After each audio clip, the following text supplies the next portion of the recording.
গণমুক্তি পরিষদের তার ইতিহাস সম্পর্কে কম বেশি এ রাজ্যের মানুষ আর বাম গণতান্ত্রিক আন্দোলনের সাথে যারা যুক্ত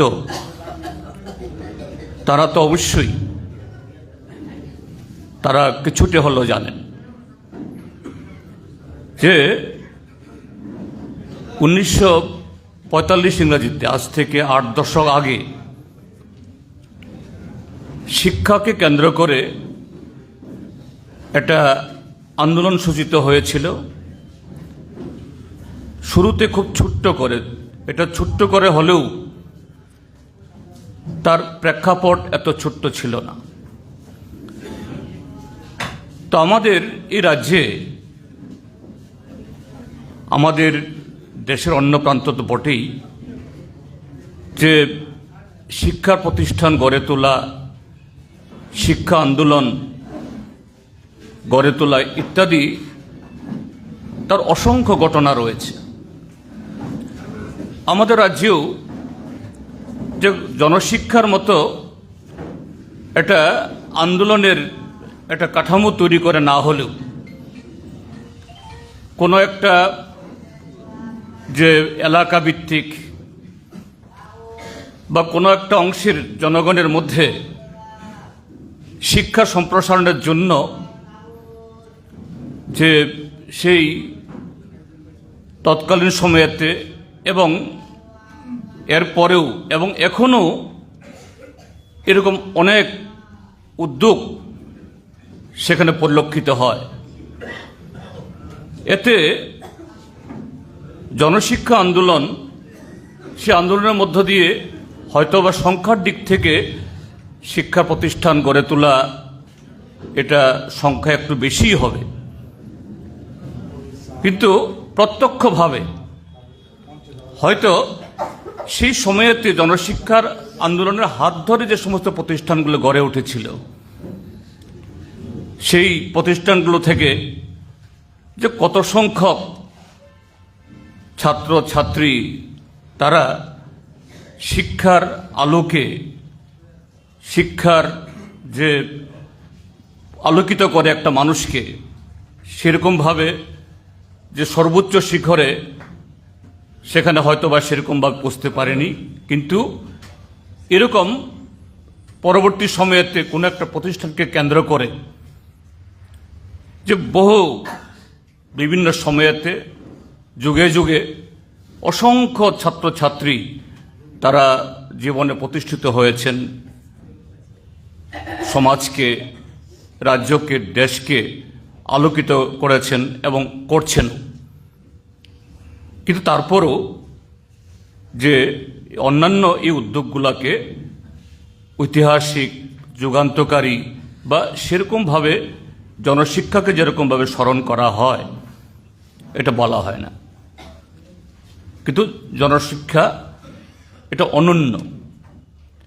কেন অনন্য? প্রথমত তার যে প্রেক্ষাপটটা সেই সময়কার, এটা একটু বোঝা দরকার। কোন সময়েতে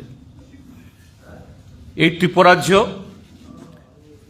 তখন রাজন্য শাসনের অধীন, তার শেষকালে 1400 বছরের অশিক্ষা, কুসংস্কার, কুপমণ্ডকতার অতলে এই ত্রিপুরাজ্য বা তথাকথিত সেই স্বাধীন ত্রিপুরা সেদিন ডুবেছিল। এবং এটা এই নয়, তখনকার যারা শাসক গোষ্ঠী বা শাসক পরিবার, তাদের চেষ্টা ছিল এই অন্ধকার থেকে তার প্রজাদেরকে বের করে নিয়ে আসার সদিচ্ছা ছিল, কিন্তু সদিচ্ছা থাকার পরেও যোগানের অভাবে, সুযোগের অভাবে এটা করা সম্ভব ছিল না, মোটেই তা নয়। যদি সেই সময়েতে তৎকালীন শাসক বর্গের সেই ইচ্ছা থাকত, তার সাক্ষী আজকে উজ্জয়ন্ত প্রাসাদ, নীরমহল। আজ থেকে 120-25 বছর আগে যদি ব্রিটিশ থেকে স্থপতি নিয়ে আসে, সেই অবিভক্ত ভারত বা ব্রিটিশ ভারত ত্রিপুরাজ্যের মধ্যে রাজমিস্ত্রি বা অন্য এরকম শিল্পী ছিলেন না, তাদেরকে এখানে উঠিয়ে নিয়ে এসে যদি সেরকম প্রাসাদ তৈরি করা যায়, এবং শুধু সেই সময়কার জন্য না, আজকের দিনেও সেখানে যে ধরনের সুযোগ সুবিধাগুলো আছে, এটা বর্তমান আধুনিক সময়েও একেবারে এটাকে মানে মান্দাতা আমলের, পুরনো আমলের সেরকম যে সব সুবিধাযুক্ত না এরকম বলার সুযোগ নেই, সেভাবে তৈরি হয়েছে। তাহলে সেরকম যদি উদ্যোগ যদি প্রজাবৎসল যদি হয়ে থাকতেন তৎকালীন শাসকবর্গ, তাহলে ত্রিপুরাজ্যের সর্বত্র হয়তো নাও হতে পারত, কারণ যোগাযোগ অন্যান্য সামাজিক পরিকাঠামো এগুলো ছিল না। কিন্তু কিছু হলেও এই শিক্ষা, কারণ শিক্ষা ছাড়া একটা সমাজ, একটা জাতিকে ঠিক গড়ে তোলা এটা অসম্ভব, এটা হয়নি, এটা সচেতনভাবে করা হয়নি। কেননা শিক্ষা মানে চেতনা, চেতনা অন্ধকার, কুসংস্কার এবং যাবতীয় অন্যায় থেকে বেরিয়ে আসার সেই শক্তি যোগাবে, তার ভেতরে প্রতিবাদের ভাষা এবং সাহস যোগাবে। কাজে সচেতনভাবে এটা করা হয়নি। তারপর সেখানে এরকম শিক্ষা সমিতি করার মধ্য দিয়ে উদ্যোগ গ্রহণ করা হলেও কোত্থেকে পাওয়া যাবে পড়ানোর জন্য শিক্ষক? সেখানেও উচ্চশিক্ষার তো প্রশ্নই নেই, এমনকি একেবারে প্রাথমিক শিক্ষার জন্য, অক্ষর জ্ঞান দেওয়ার জন্য কোথা থেকে পাওয়া যাবে? সেগুলো ছিল না। তার উপরে ছিল শাসকবর্গের রক্তচক্ষু এবং এই কুসংস্কার ইত্যাদির মধ্য দিয়ে শিক্ষার বিরুদ্ধে, যে লেখাপড়া শিখলে যে সেই সমাজ থাকবে না, পরিচিতি থাকবে না। তো এরকম প্রতিবন্ধকতার মধ্যে দাঁড়িয়েও সাহস করেছিলেন, এবং সে সাহস কিভাবে তারা জুগিয়েছেন, কোত্থেকে তারা পেয়েছেন, ওই সময়টাও খুব গুরুত্বপূর্ণ একটু দেখতে হবে। একদিকে দ্বিতীয় বিশ্বযুদ্ধের প্রায় অবসান হচ্ছে, বা সেই বছরই হয়েছে। সেই বিশ্বযুদ্ধের অবসানে যে পৃথিবীর প্রথম সমাজতান্ত্রিক দেশ, তার যে শ্রেষ্ঠত্ব, তার যে আহ্বান, আজকের মতো সুযোগ ছিল না, তারপরেও তার প্রতিদিনই তার ঢেউ, তার রব এখানে পৌঁছেছে, এবং দেশের স্বাধীনতা আন্দোলন, অনেক বিপ্লবীরা তখন এই ত্রিপুরাজ্যের মধ্যে আত্মগোপন করেছেন। প্রয়াত শ্রদ্ধেয় কমরেড বীরেন দত্ত থেকে শুরু করে আরো অনেকেই।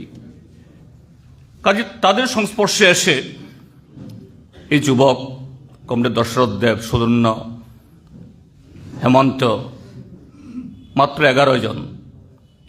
তাহলে উদ্যোগটা খুব ছোট পরিসরে, খুব কম সংখ্যকের মধ্যে হলেও তার প্রেক্ষাপট এবং তার যে ভিত্তি, এটা ছোট্ট ছিল না। এবং পরবর্তী সময়েতে আমরা কি দেখেছি, যে এই সমিতির উদ্যোগে 4 শতাধিক স্কুল গড়ে উঠেছে। স্কুল গড়ে তোলা মানে এটা কি এত সহজ ব্যাপার?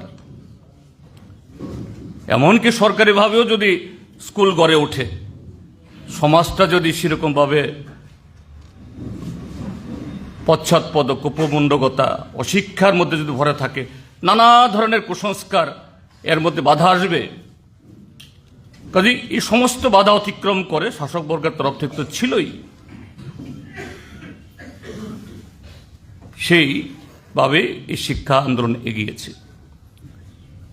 কিন্তু আপনারা জানেন যে জনশিক্ষা সমিতির নামে, সে আন্দোলনের নামে 1945, 46, 47 বা 48-এর পর প্রত্যক্ষভাবে সেরকমভাবে সেই সমিতির যে কাজকর্ম শিক্ষা কেন্দ্রিক বা শিক্ষাকে একমাত্র প্রাথমিকভাবে অর্থাৎ এটাই অঙ্গীকার হিসাবে এটা সম্ভব হয়ে ওঠেনি। তৎকালীন সময়েতে এই ত্রিপুরা বা এই ভারতীয় উপমহাদেশের মধ্যে যে রাজনৈতিক ঘটনাবলী, ভারত স্বাধীন হয়েছে, দেশ ভাগ হয়েছে, এই ত্রিপুরাজ্যের মধ্যেও দেশভাগের কুফলস্বরূপ উদ্বাস্তু স্রোত হয়েছে। এই সময়েতে রাজা মারা গেছেন।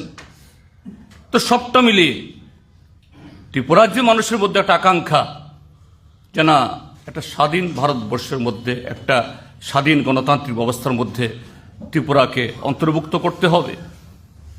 কাজে সেদিক থেকে শিক্ষা কর্মসূচির চাইতে রাজনৈতিকভাবে নতুন শাসক দল আমাদের দেশের এই কংগ্রেসের নেতৃত্বে তারা সরাসরি আনুষ্ঠানিকভাবে 1949 ইংরাজিতে যোগদানের আগে থেকেই এখানে দেওয়ানি শাসন ইত্যাদির মধ্য দিয়ে যে জুলুম, যেরকমভাবে এই জনশিক্ষা আন্দোলন এবং সেই চেতনা থেকে যে গণতান্ত্রিক আন্দোলনের উন্মেষ ঘটেছিল, এটাকে দমন করার জন্য মিলিটারি শাসন দিয়ে, পুলিশ দিয়ে হেনস্থা করে সেভাবেই এটা উদ্যোগ শুরু করেছিল।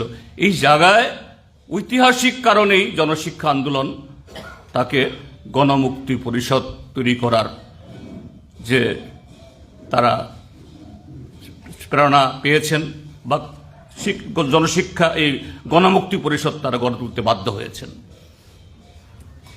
এখন তার পরবর্তী সময় ইতিহাস, যদিও যে গণমুক্তি পরিষদও আমরা বিগত 8 দশকে এই ত্রিপুরাজ্যের মধ্যে অনেক উপজাতি ভিত্তিক সংগঠন আমরা দেখি।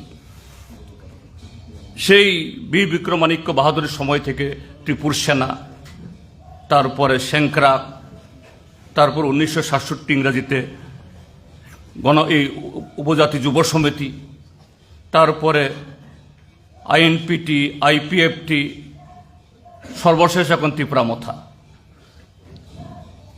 শুধু তথাকথিত সেই গণতান্ত্রিক পোশাকে নয়, মুখোশে নয়, আবার অন্তরালে থেকে কেনা নিজস্ব জাতিগোষ্ঠীকে এগিয়ে নিয়ে যাওয়ার নামে সেখানে এই সেংক্রা, এটিপিএলও, টিএনবি, এনএলএফটি, টাইগার ফোর্স, সেগুলো আমরা দেখেছি, যারা বিভিন্ন সময়তে ভিন্ন ভিন্ন নামে অস্তিত্ব জানালেও আজকে একাকার,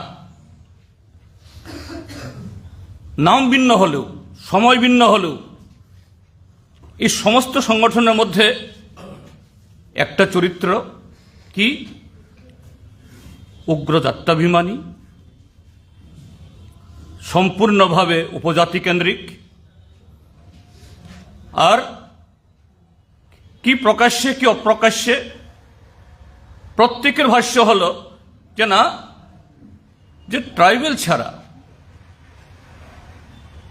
ট্রাইবেলদের উন্নতি হয় না। আর আজকে এই ট্রাইবেলদের এই পেছনে থাকার বা পেছনে তার পশ্চাৎপদতার একমাত্র কারণ অন্য অংশের মানুষ। কাজেই সেরকমভাবে তাদের মানসিকতা তারা গড়েছে, সেরকমভাবে তাদের আন্দোলনের গঠন, তাদের স্লোগান উঠেছে। কিন্তু গণমুক্তি পরিষদ সেই 48 থেকে আজ 2025 ইংরাজিতেও এই জায়গাতে বিন্দুমাত্র তার বিশ্বাস থেকে, তার লক্ষ্য থেকে, তার আদর্শ থেকে, তার কর্মসূচি থেকে বিচ্যুত হয়নি। কেন হয়নি? হয়নি কারণেই জনশিক্ষা আন্দোলন শুধুমাত্র অ আ ক খ শেখায়নি, 1 2 3 গোনা শেখায়নি, যাতে মহাজনী শোষণ থেকে যাতে জনগণকে রক্ষা করা যায়।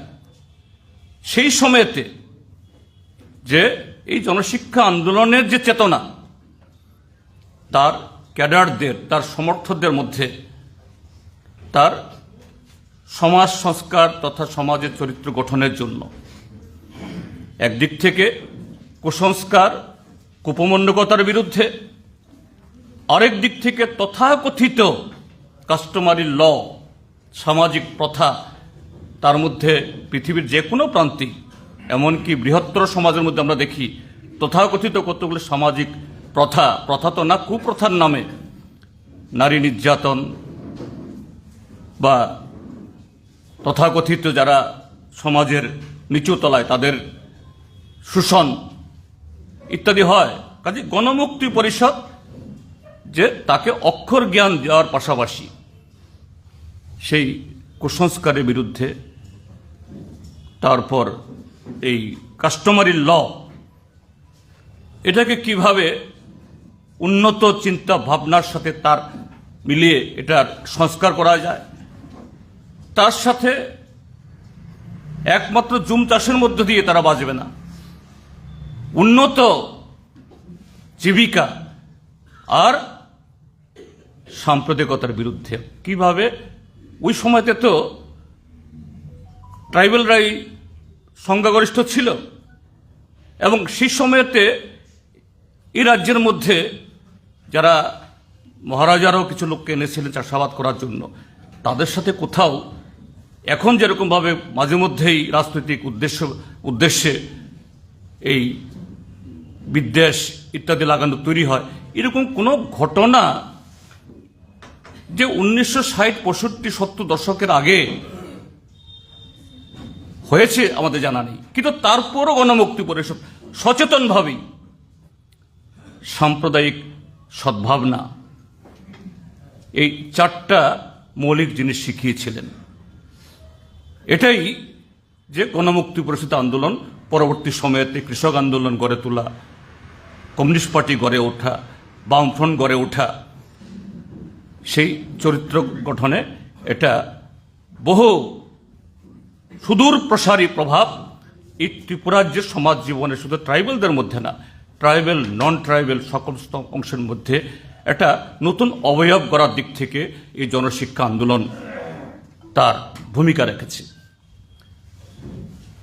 আজকে আমি অন্যদিক যাচ্ছি না, আমার একটু অন্য জায়গায় যেতে হবে, একটু জন্যই বলছি যে এই শিক্ষাকে নিয়ে এখন ট্রাইবেলদের মধ্যে, এমনকি নন ট্রাইবেলদের মধ্যেও এখনকার যে নতুন শক্তি, কি ত্রিপুরা মথা, কি বিজেপি বা কিছুটা অন্য তথাকথিত বুর্জোয়া দলরাও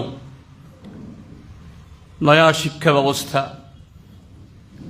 ট্রাইবেলদের একেবারে ওই ব্রিটিশ দাচের পৃথিবীর সর্বোত্তম শিক্ষা দিতে হবে, এই সমস্ত কথা তারা আওড়ান।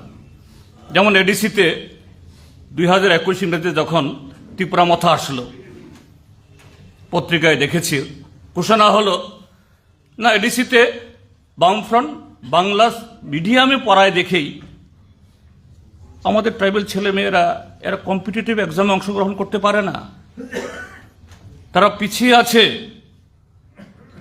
সব ইংলিশ মিডিয়াম ঘোষণা দিয়ে দিল।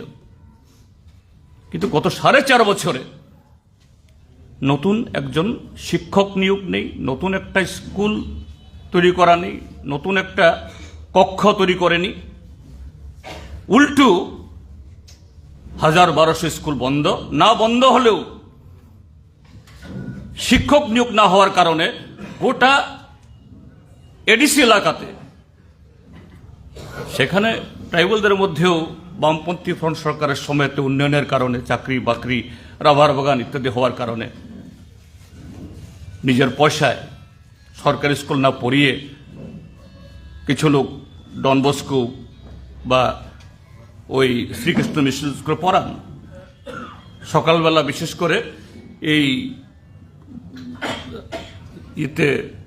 কৃষ্ণনগর, অভয়নগর, নন্দননগর দেখলে দেখা যায় যে ইংলিশ মিডিয়াম স্কুলের গাড়ি অন্য এলাকার থেকে এই সমস্ত এলাকাতে বেশি গাড়ি দেখা যায়। কেননা কারা তারা? এরা মোট ত্রিপুরার যে ট্রাইবেল জনসংখ্যার মাত্র অল্প অংশ, এদের ছেলেমেয়েরা পড়ে, এরা গ্রাম থেকে বেশিরভাগ। কিন্তু গ্রামে যে 90-95% ট্রাইবেল জনগণ যারা আছেন, তাদের ছেলেমেয়েরা তো সেই সরকারি স্কুল নির্ভরশীল। আর সেই সরকারি স্কুল এখন না ইংলিশ মিডিয়াম, না বাংলা মিডিয়াম, নাই শিক্ষক, নাই পরিবেশ। আর এখন সেখানে হরফের নামে যে শিক্ষার উন্নতি সাধন ঘটাতে গেলে পরে সেখানে বিনিয়োগ দরকার, নতুন সরঞ্জাম দরকার, নতুন ট্রেনিং দরকার, এসব নেই। যেন একমাত্র হরফ, হরফ নিয়ে নিশ্চয়ই আলোচনা, এটা অন্যায় কিছু না, বা আলোচনা হতে পারে, কিন্তু হরফই যেন সবচেয়ে সব প্রতিবন্ধকতা, অর্থাৎ সমস্ত তাদের যে ব্যর্থতাকে অন্যদিকে ঠেলে দাও। ঠিক তেমনি সারা দেশের সাথে ত্রিপুরাজ্যেও ভারতীয় জনতা পার্টি তাদের নয়া শিক্ষানীতির নামে কি হচ্ছে, সব বুজরুকি, কুপমণ্ডকতা, যা কিছু সৃজনশীল এগুলাকে ধীরে ধীরে খাঁচায় ঢুকিয়ে আমাদের দেশের স্বাধীনতার পর স্বাধীনতা সংগ্রামের যে স্পিরিট স্বরূপ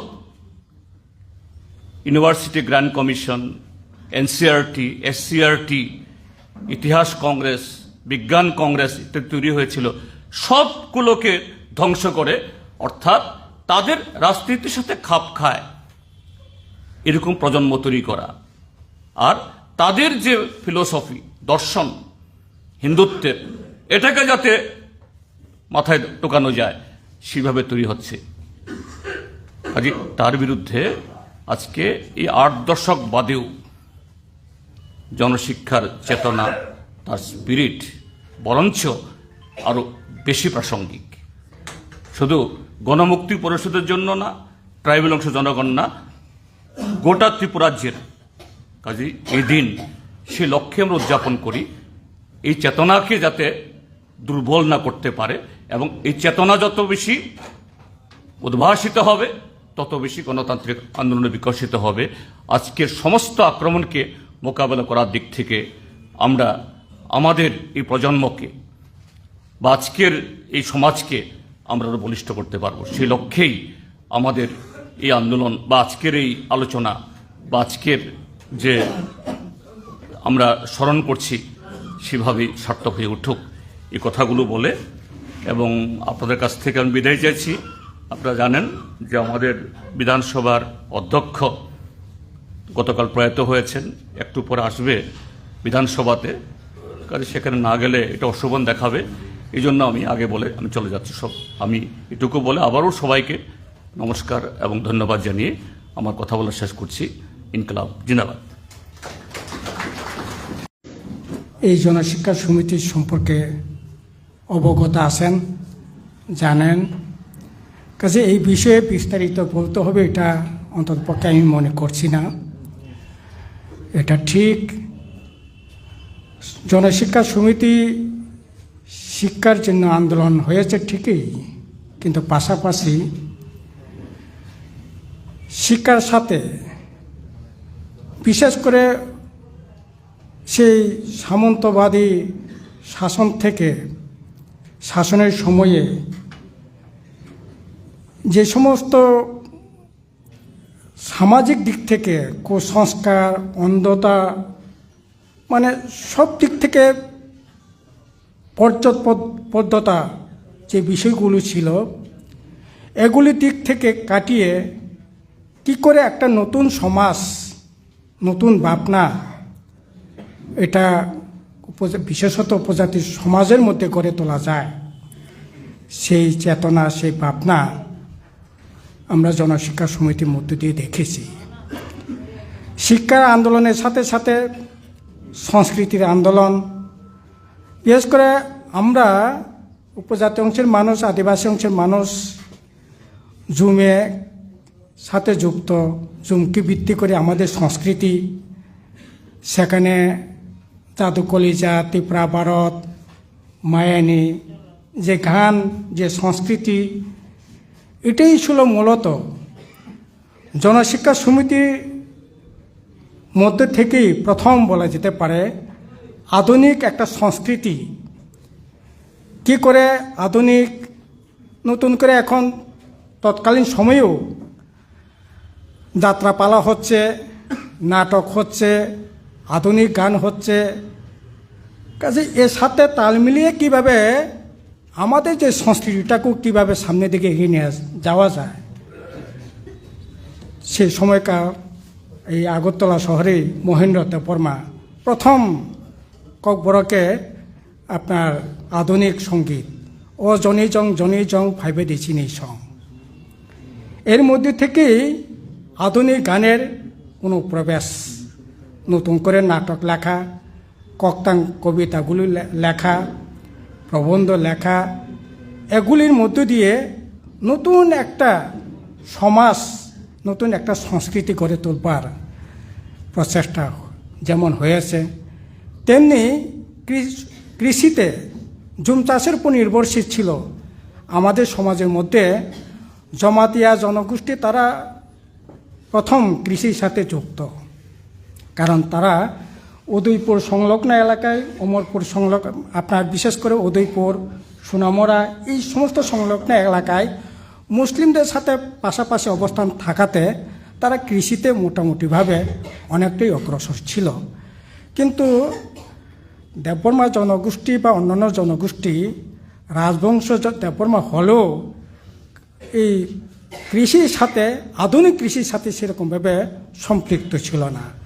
এই জনশিক্ষা সমিতি প্রথম জুম তাক করে কিভাবে বাড়িতে আপনার বেগুন ক্ষেত বা আলু ক্ষেত, মরিচ ক্ষেত, এগুলি কিভাবে কৃষিটাকে আধুনিককরণ কিভাবে করা যায়, এই ভাবনাটা সেদিন এই জনশিক্ষা সমিতির ভাবনার মধ্যে থেকেই এটা একটা বৃহত্তর একটা জায়গা সেখানে তৈরি হয়। কাজে এটা যেমন বাংলার নবজাগরণ যদি বাংলাতে যদি হয়ে থাকে, ত্রিপুরাতেও জনশিক্ষা সমিতি এটা ত্রিপুরার নবজাগরণ, রেনেসাঁস বলা যেতে পারে। কাজে এরপর পরবর্তী সময়ে আমরা দেখেছি তারই ফলশ্রুতিতে গণতান্ত্রিক আন্দোলন, যেটা কিছুক্ষণ আগে জিতেনদা বলে গেছেন, এই কথা বারবার বলার কোনো প্রয়োজন বলে মনে করছি না। কাজে শিক্ষার যে আন্দোলন, মানুষ তার মানুষের মতো করে বেঁচে থাকবার জন্য যে কার্যক্রম, এই চেতনাটা জনশিক্ষা সমিতি বলা যেতে পারে, এটাকে পাথেয় করেই আমরা আমাদের যতগুলো আন্দোলন তার পরবর্তী সময়ে যেটা হয়েছে এবং এখন পর্যন্ত সেই চেতনারই আমরা পাথেয় করে চলছি। কিন্তু এখন অত্যন্ত দুর্ভাগ্য বলা যেতে পারে, জনশিক্ষা সমিতির মধ্য দিয়ে আন্দোলন গড়ে তুলেছে, লড়াই হয়েছে, সংগ্রাম হয়েছে। ৭৮ সালে বামফ্রন্ট সরকার এসছে, বামফ্রন্ট সরকার দশরথদেব শিক্ষামন্ত্রী হয়েছে, যেখানে গ্রাম সেখানে স্কুল গড়ে তোলবার জন্য উদ্যোগ নেওয়া হয়েছিল বামফ্রন্ট সরকারের সময়ে। কিন্তু আজকে কি দেখছি আমরা, যে স্কুলগুলো ছিল, আমি সকালে মান্দাতে গিয়েছিলাম, সেখানেও জনশিক্ষা সমিতি পালন করা হয়েছে। কমরেডরা বলছিলেন জনশিক্ষা সমিতির সময়ে যে স্কুলগুলো প্রতিষ্ঠা করা হয়েছিল, হাই স্কুল, প্রাইমারি না, কামানমুড়া হাই স্কুল বন্ধ করে দিয়েছে, রাধামোহনপুর হাই স্কুল বন্ধ করে দিয়েছে, শুধু জিরানিয়া মহকুমাতেই 32টা স্কুল, তার মধ্যে হাই স্কুল এবং সিনিয়র বেসিক স্কুল বন্ধ করে দিয়েছে এই সরকার আসার। আসলে এই সরকারটা তো শিক্ষাটাকেই অত্যন্ত গুরুত্ব দিয়ে দেখছে বলেই তো মনে হয় না। শিক্ষা দপ্তরটা হচ্ছে মাননীয় মুখ্যমন্ত্রীর হাতে। মুখ্যমন্ত্রী আসলে কত কাজ, মুখ্যমন্ত্রীর হাতে এখন প্রায় ৮-১০টা দপ্তর রয়েছে।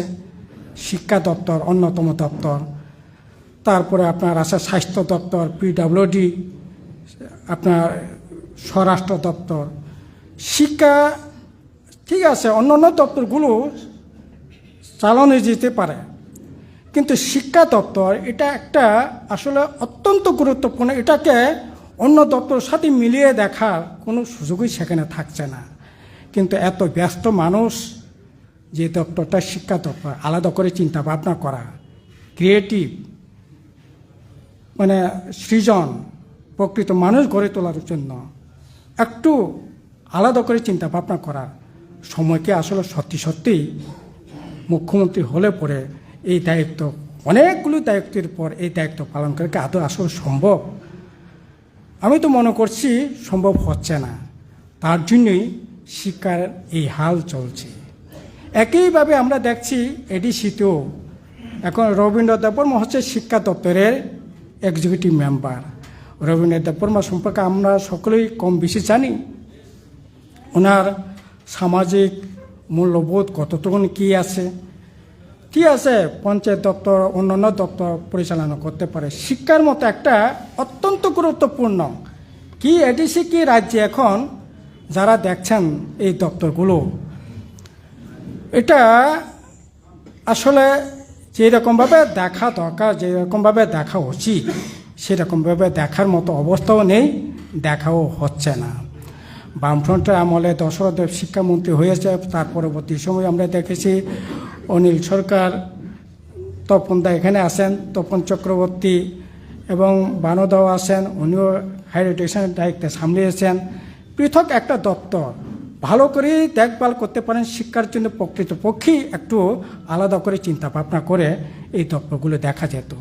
কিন্তু এখন রাজ্য সরকার এগুলি খুব গুরুত্ব দিয়ে শিক্ষাকে দেখবার চেষ্টা করছে। এটা মনে হয় না বলেই, ওরা ভাবছে না বলেই আজকে আসলে এই অবস্থার মধ্যে আছে। আমার তো মনে হয় শাসক গোষ্ঠী জানে একটা পারমাণবিক বোমা দিয়ে একটা জাতিকে মানে আক্রমণ করলে পরে ধ্বংস করা যেতে পারে, যদিও ধ্বংস করা যায় না। জাপানে পারমাণবিক বোমা ফেলা হয়েছে, কিছু লক্ষ লক্ষ হাজার হাজার মানুষ মারা গেছেন, ঠিক আছে, কিন্তু একটা জাতিকে ধ্বংস করা যায় নাই।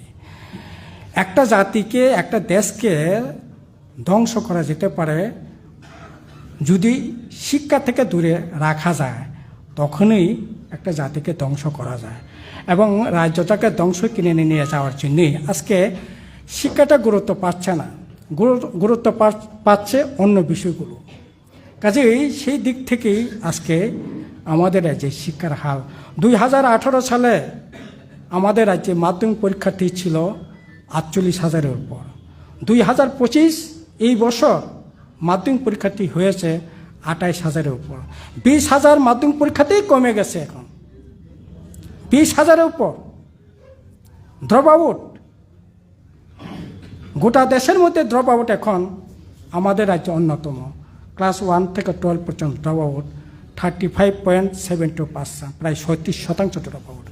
অথচ বামফ্রন্টের আমলে অনেক চেষ্টা চরিত্র করে এই ড্রপ আউট ধীরে ধীরে ধীরে ধীরে কমিয়ে আনা হয়েছিল। কিন্তু আজকে এটা গোটা দেশের মধ্যে ড্রপ আউট অন্যতম একটা জায়গায় চলে গেছে। সাক্ষরতার হার আমাদের রাজ্যে একটা খুব ভালো জায়গায়, গোটা দেশের মধ্যে 3-4টা রাজ্যে, 4-5টা রাজ্যের মধ্যে অন্যতম রাজ্য ছিল। কিন্তু আজকে এই শিক্ষাটা যেভাবে চলছে আর কি, এই যে এখন নতুন করে মানে কি বিদ্যাজ্যোতি, কি অবস্থা চলছে। দামসরাতে গত কয়েকদিন আগে গেছিলাম। দামসরা যখন ত্রিপুরা বোর্ডের আন্ডারে ছিল তখন অন্ততপক্ষে 50%, 60%, 70% পাস করতো। কিন্তু এই বিদ্যাজ্যোতি আসার পর এই বছর মাধ্যমিক পরীক্ষা হয়েছে, একজন ছেলে মেয়ে পাস করতে পারলো না। অম্পিতে গত কয়েকদিন আগে আমি গেছিলাম, একই অবস্থা। অম্পিতে ওইখান থেকে টিবিএসসিতে ফার্স্ট ডিভিশন পাস করেছে এরকম অনেক ছেলে মেয়ে ছিল, কিন্তু এই বিদ্যাজ্যোতি এই শিক্ষাবর্ষে একটা ছেলে মেয়েও সেখান থেকে পাস করতে পারলো না। এবং এই যে অবস্থা, এটা শিক্ষাটাকেই ওরা আসলে মানে গুরুত্ব দিচ্ছে না বলেই আজকে এই জায়গায় চলে যাচ্ছে আর কি। এখন তো শুধু শিক্ষা না, সব দিক থেকেই যদি আমরা দেখি রাজ্যে কি এডিসি প্রশাসন, কি রাজ্য সরকার, মানে চরম সমস্ত দিক থেকে যদি আমরা তাকিয়ে দেখি, আপনি শিক্ষা বলেন, স্বাস্থ্য বলেন, মানুষের রোজগারের কথা বলেন, আয় রোজগারের কথা বলেন, চাকরি বাকরির কথা বলেন। আমি গতকাল পাটনিতে গেছিলাম, অটো ড্রাইভাররা যাওয়ার পর অটো ড্রাইভাররা 10-12 জন এসে আমার সাথে কথা বলছেন। ওনারা বলছেন অভিজ্ঞতার কথা, আগে প্যাসেঞ্জাররা গাড়ির জন্য অপেক্ষা করত, আর এখন আমরা গাড়ি নিয়ে বসে আসি প্যাসেঞ্জারের জন্য। আগে প্যাসেঞ্জার বসে থাকতো আমাদের জন্য, আর এখন প্যাসেঞ্জারের জন্য আমাদের বসে থাকতে হচ্ছে। কেন এরকমটা হবে? কেন এরকমটা হচ্ছে? মানুষের তো আয় রোজগার বলতে কিছুই তো থাকছে না এখন। এখন এই যে রামজি আসার পর তো আরও ভয়ঙ্কর অবস্থায় চলে যাবে। কাজেই এইরকম একটা অবস্থার মধ্যে থেকে জনশিক্ষা চেতনাকে সামনে রেখে এর বিরুদ্ধে আমাদের কিন্তু কথা বলতে হবে, লড়াইয়ের ময়দানে ঝাঁপিয়ে পড়তে হবে। এখন আমি যদিও এখানে এটা প্রাসঙ্গিক না হলেও এটা আমি বলতে চাইছি, আগামী কয়েকদিন পরে এডিসি নির্বাচন হবে। এডিসি নির্বাচন আজকে ডিসেম্বরের 27, এপ্রিল মাসের 20 তারিখের মধ্যে এডিসি নির্বাচন করতেই হবে, করবে সাংবিধানিকভাবে। কিন্তু তাদের পারফরমেন্সটা কি পারফরমেন্স? ঠিক আছে, আমার অত্যন্ত সৌভাগ্য বলা যেতে পারে, এডিসি প্রশাসনের 40 বছর তার বয়স হয়েছে 6 শিডিউলে, 85 থেকে 2025। সরাসরি বা ডাইরেক্ট ইনডাইরেক্ট আমার দেখার সুযোগ হয়েছে, যেহেতু এডিসি হেডকোয়ার্টারটা 90-র পর খুমলুঙে গেছে। যখন আগরতলায় আপনার কাউন্সিল ভবন রাজবাড়ির পিছনে, টাউন হলের পিছনে যখন এডিসি অফিস ছিল, তখন নারায়ণ উপনি প্রথম চেয়ারম্যান, অগর দেববর্মা ভাইস চেয়ারম্যান, উনি যখন চেয়ারম্যান ছিলেন, ওনার বাড়িতে থেকে আমি ছাত্র আন্দোলন কাজ করবার একটু সুযোগ হয়েছে। কারণ নারায়ণ রুকনির বাড়িতে যখন থাকি তখন কথাবার্তা প্রশাসন রাজনীতি কথাবার্তা হয়, এডিসি কীভাবে চলবে এগুলি নিয়েও মাঝে মধ্যে আলোচনা হয়, দেখার সুযোগ হয়েছে। এই যে 40 বছর এডিসি প্রশাসনে, বিরোধীরা এডিসি প্রশাসনে 15 বছর আছে, আমরা 25 বছর সেখানে প্রশাসন চালিয়েছি। 90 সাল কংগ্রেস টিউজেসের জোট সরকার ছিল। 2000 সাল উগ্রপন্থীরা মিলে টিলে আমাদের 28 জন বামফ্রন্টের প্রার্থীর মধ্যে 18 জন প্রার্থীর পরিবার পরিজন, মা বাবা ছেলে মেয়ে, এমনকি এই খুমলুঙে যিনি প্রার্থী হয়েছেন মঙ্গল দেববর্মা, তার 2.5 বছরের শিশু পুত্রকে পর্যন্ত কিডন্যাপ করে নিয়ে গেছে। মান্দাই পুলিনপুরের প্রার্থী ছিলেন ধনঞ্জয় দেববর্মা, তার 80 বছরের বৃদ্ধ বাবা, চোখেও ভালো করে দেখেন না, কানেও ভালো করে শুনতে পান না, তাকে পর্যন্ত কিডন্যাপ করে নিয়ে গেছে। এইরকম একটা মানে চরম মধ্যে থেকে এডিসি নির্বাচন জোর করে ওরা দখল করেছে। 5 জন চিফ এক্সিকিউটিভ মেম্বার হয়েছে 5 বছরেও। এরপরও আমি বলতে পারি মানে নির্দ্বিধায়, এখন এডিসি প্রশাসন যেরকমভাবে চলছে এইরকম অবস্থা ছিল না। একেবারে সবচেয়ে ওয়াস এডিসি প্রশাসন এই যে ত্রিপুরা মথার প্রদ্যুৎ কিশোর দেববর্মার নেতৃত্বে যে ত্রিপুরা প্রশাসন, একেবারে ওয়াস প্রশাসন চলছে। ঠিক আছে, আমি নতুন কাজ করতে পারি না, বেতন দিতে পারি না, ঠিক আছে, 315 জনের মধ্যে রিটায়ার্ড পার্সন আছে, তাদের বেতন ভাতা বা তাদের আনুষঙ্গিক যে সুবিধাগুলো ছিল এটা দিতে পারি না, ঠিক আছে। কিন্তু যে সম্পদটাকে তিলে তিলে তিলে তিলে বামফ্রন্ট প্রশাসন গড়ে তুলেছিল, এই সম্পদগুলো পর্যন্ত এখন একটা একটা করে লিজ দিয়ে এটা খাওয়ার চেষ্টা করছে। আমরা সেখানে একটা টুরিস্ট লজ করেছি, টাটা কোম্পানির কাছে লিজ দিয়ে দিয়েছে। এখন খুমলুং পার্কের লকহাট আমরা করেছি, এটা এখন জিন্দাল কোম্পানির কাছে লিজ দিয়ে দিয়েছে। আমরা ওই এলাকায় এখন প্রায় 10,000-এর মতো স্টুডেন্ট, কলেজ আছে, পলিটেকনিক্যাল কলেজ আছে, ITI কলেজ আছে, ফক মিউজিক কলেজ আছে, অনেকগুলো প্রাইভেট সরকারি কলেজ টলেজ মিলাইলে পরে পাশে NIT 2 থেকে 3 কিলোমিটার দূরের মধ্যেই। তখন আমাদের ভাবনা ছিল যে ঠিক আছে, ছেলেমেয়েরা অবসর সময় কী করবে, ঠিক আছে, যদি ওইখানে ছোট্ট করে হলো সিনেমা হল একটা খোলা যায় তাহলে ভালোই হবে, যারা চালাবে। এই সিনেমা হলটা পর্যন্ত এখন লিজ। এডিসিতে গাড়ি প্রায় 400-500 গাড়ি আছে, প্রত্যেক দিন আমাদের বাইরে থেকে তেল কিনতে হয়। আমরা ভাবলাম যে ঠিক আছে, এডিসি যদি পেট্রোল পাম্প খোলা হয় তাহলে তো নিজেদের গাড়িতে তেল ভরতে পারবে, এলাকার মানুষের কিছু সুবিধা হবে। এই মর্মে 3টা পেট্রোল পাম্প খোলা হয়েছিল। এই 3টা পেট্রোল পাম্প পর্যন্ত এখন লিজে। জম্পি হিলে আপনার একটা ট্যুরিস্ট লজ আছে ইডেন, এইরকম সিজনে সেখানে জায়গার সংকলন হয় না, আমরা একটা সেখানেও একটা ডাক বাংলা খুললাম, এটা পর্যন্ত লিজ। দুম্বুর জলাশয়, এটা বামফ্রন্ট সরকার থাকাকালীনই এই জলাশয়টা এডিসির হাতে হস্তান্তর করা হয়েছিল। এই জলাশয় পর্যন্ত এখন বিশাখাপত্তনমের একটা কোম্পানির কাছে 30 বছরের জন্য লিজ দিয়ে দিয়েছে। মানে এরকম নতুন তো দূরের কথা, অথচ বলছে টাকা নেই। কিন্তু সিঙ্গাপুরে যাওয়ার জন্য তো টাকার অভাব হচ্ছে না, লন্ডনে যাওয়ার টাকার অভাব হচ্ছে না, নিউজিল্যান্ডে যাওয়ার জন্য টাকার অভাব হচ্ছে না, সুইজারল্যান্ড যাওয়ার জন্য টাকার অভাব হচ্ছে না। কিন্তু মানুষের কাজ করবার জন্য টাকার অভাব, আর এই অভাব গোছানোর জন্য এডিসি সম্পদ পর্যন্ত এখন বিক্রি করে সারখার করে দেওয়ার ব্যবস্থা করছে। কাজেই এখন এই যে একটা অব্যবস্থা, একইভাবে আপনারা দেখেন রাজ্য সরকার তো কি চলছেটা কি, সমস্ত দিক থেকেই তো আমরা পিছিয়ে যাচ্ছি। কোনটা এগিয়ে যাচ্ছে? হ্যাঁ, কিছু এগিয়ে চলছে, এটা ঘটনা। এগিয়ে চলছে কি? নেশা এগিয়ে চলছে, ড্রাগ নেশা এগুলি এগিয়ে চলছে, চুরি ছিনতে এগিয়ে চলছে। আপনার এই যে ট্যাক্স, শুনলাম আমাদের এক রিলেটিভ মান্দাই থেকেই সে এখন সেল ট্যাক্সে চাকরি করেন, উনি বলছেন এখন নাকি মদের ট্যাক্সের টাকা নাকি সবচেয়ে বেশি, সেকেন্ড পজিশন নাকি এখন আছে ট্যাক্সের জন্য। সবচেয়ে বেশি ভালো ট্যাক্স আদায় হচ্ছে এখন মদের। তো এগুলি এগিয়ে চলছে। তো এই যে অবস্থা চলছে, আর এইদিকে আপনার নিজেদের মধ্যে এই অপদার্থতাকে করবার জন্য এখন চোর পুলিশের খেলা খেলবার চেষ্টা করছে, একজনকে গালিগালাজ করছে, ইয়ে করছে। তবে এতে আমাদের কিন্তু আশ্বস্ত হওয়ার কিছু নেই।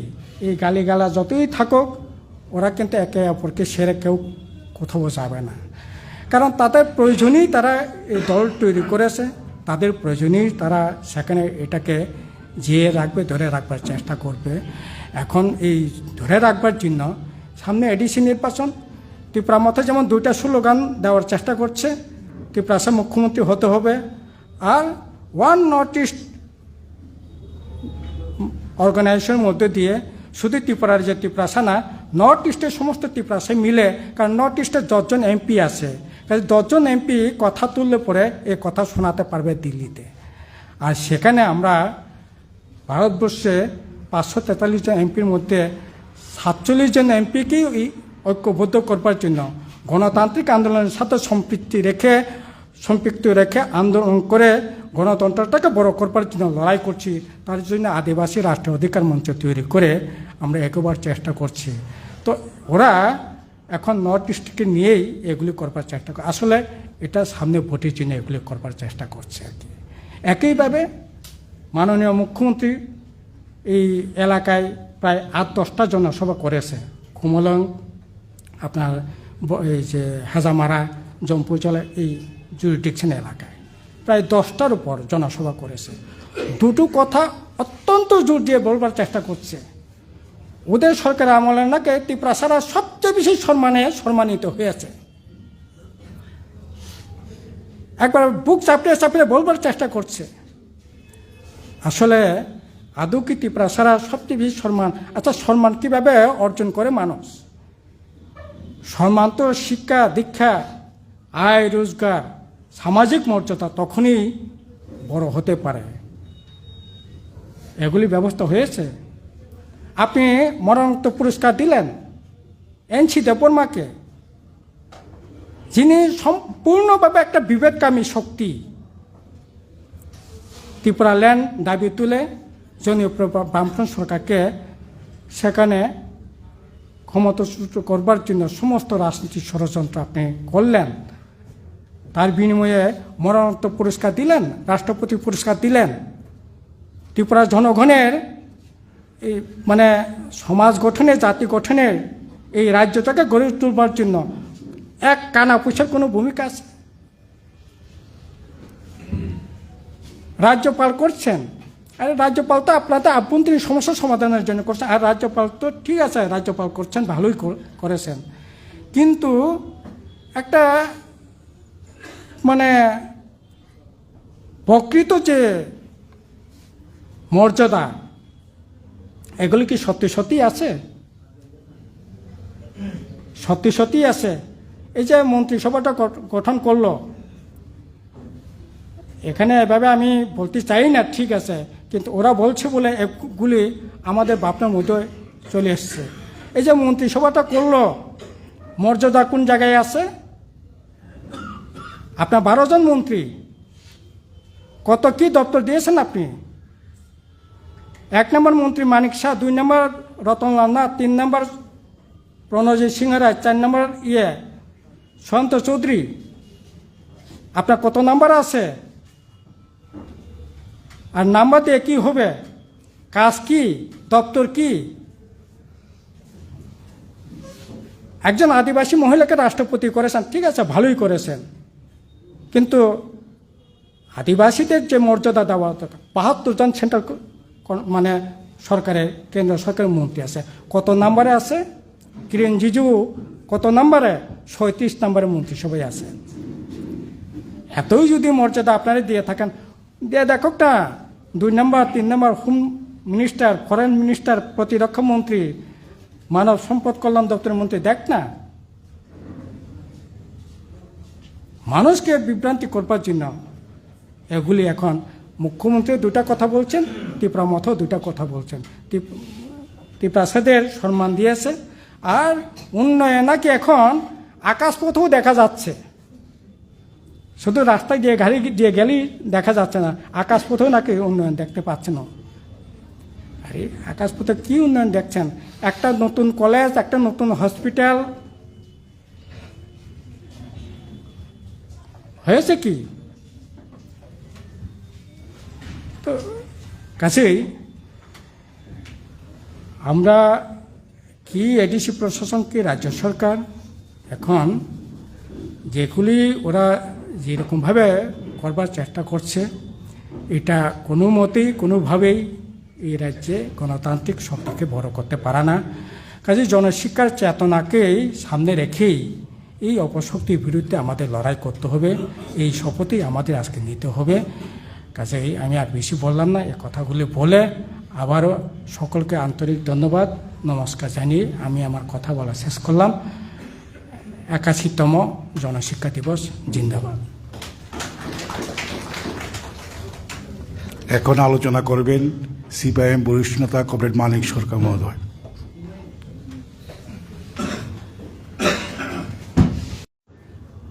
আপনাদের সবাইকে আন্তরিকভাবে প্রীতি ও শুভেচ্ছা জানাচ্ছি।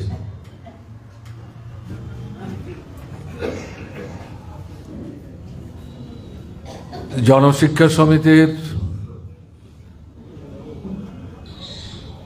গোড়াপত্তক যারা,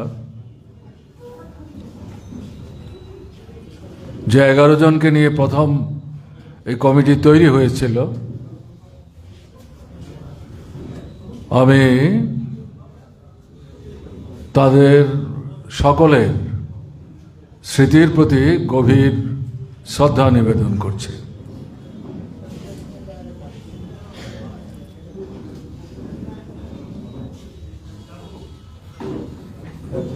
জনশিক্ষা সমিতি প্রকৃত অর্থে আমি যা তথ্যাদি নাড়াচাড়া করে দেখেছি,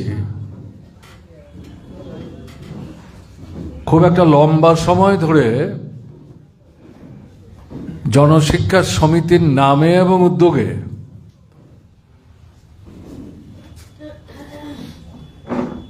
কাজ করার সুযোগ পাইনি। হিসেব করলে দেখা যাবে,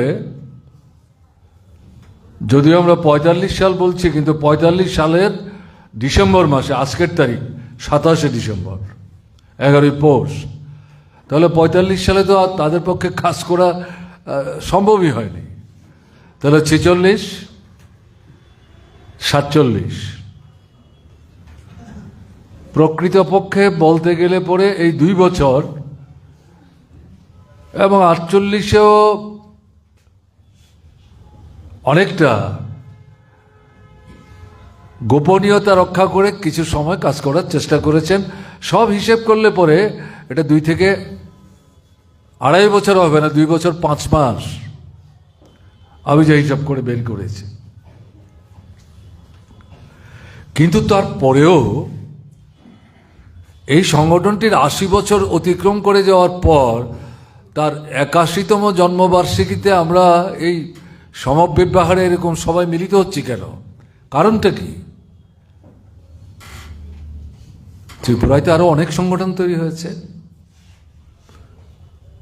সবার জন্ম বৃত্তান্ত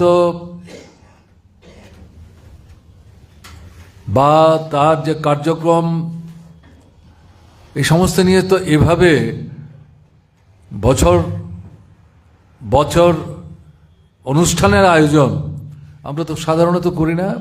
তাহলে কারণটা কি? জনশিক্ষা সমিতির প্রতিষ্ঠাতা সভাপতি ছিলেন সুধন্যা দেববর্মা। এখানে বানানটা ভুল আছে, আমি বলেছি উদ্যোক্তাদের, আমরা যদি ভুল বানান লিখি তাহলে সবাই ভুল বানান বলবে। তো যাই হোক, সুধন্যা দেববর্মা তৎকালীন সময়ে উপজাতি জনগণের মধ্যে শিক্ষায় দীক্ষায় এগিয়ে থাকা হাতে গোনা যে কয়েকজন তার মধ্যে অন্যতম। তিনি প্রথম সভাপতি এবং সম্পাদক হেমন্ত দেববর্মা, দশরথ দেব সহ সভাপতি।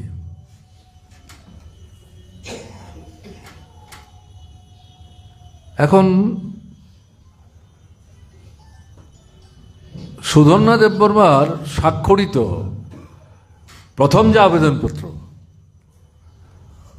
এটা পড়তে গিয়ে আমরা যেটা দেখেছি, এটা খুব একটা বড় না, 1 পৃষ্ঠা, এবং তাতে মূলত যেটা বলবার চেষ্টা করেছেন এটা ঠিক, শিক্ষা এবং দারিদ্র, এই দুটো মূল মৌলিক সমস্যা থেকে বেরিয়ে আসবার জন্যে বিশেষ করে ত্রিপুরার তৎকালীন সময়ের উপজাতি জনগোষ্ঠীর মানুষ খুবই পেছনে পড়া। যদিও ঢক্কা নিনাদে বলা হতো শত শত বছর ধরে ত্রিপুরায় যে রাজন্য শাসন চলছে তার শাসক হচ্ছেন উপজাতিরা, কিন্তু উপজাতিরাই সবচাইতে বেশি পেছনে পড়া। কাজে এদেরকে এর থেকে উদ্ধার করতে হবে, অশিক্ষার অন্ধকার মুক্ত হতে সাহায্য করতে হবে এবং দারিদ্রতার হাত থেকে তাদেরকে বাঁচাতে হবে। কিন্তু এটা বলতে গিয়ে শুধু উপজাতিদের কথা কিন্তু বলেননি, উপজাতি অনুপজাতি নির্বিশেষে গণতান্ত্রিক যে প্রয়াস, সেই প্রয়াসটার উপরই সবচেয়ে বেশি গুরুত্ব দেওয়ার চেষ্টা করেছেন।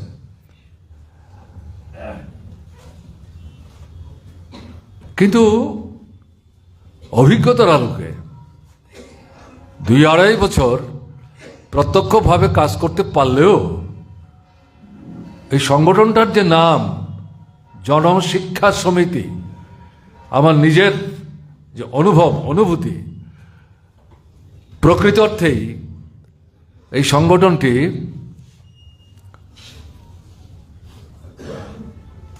জনশিক্ষার অর্থাৎ চিন্তা, চেতনা, ভাবনা, এই সব কিছু মিলিয়ে শুধু অক্ষর জ্ঞান না, তাদেরকে উন্নত চেতনায় নিয়ে যাওয়ার জন্যে এই অল্প সময়ের কাজের মধ্য দিয়ে তারা কিন্তু একটা ভিত্তি স্থাপন করে গেছেন।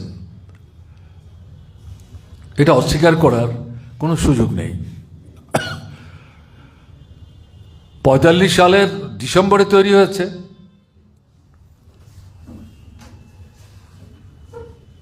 তৎকালীন মহারাজা বীর বিক্রম কিশোর মাণিক্য বাহাদুর, ভারতবর্ষের সর্বশেষ মহারাজা, বয়স তার বেশি ছিল না, 39-40, লেখাপড়ায় শিক্ষিত, দেশ বিদেশ ঘোরাফেরা করেছেন,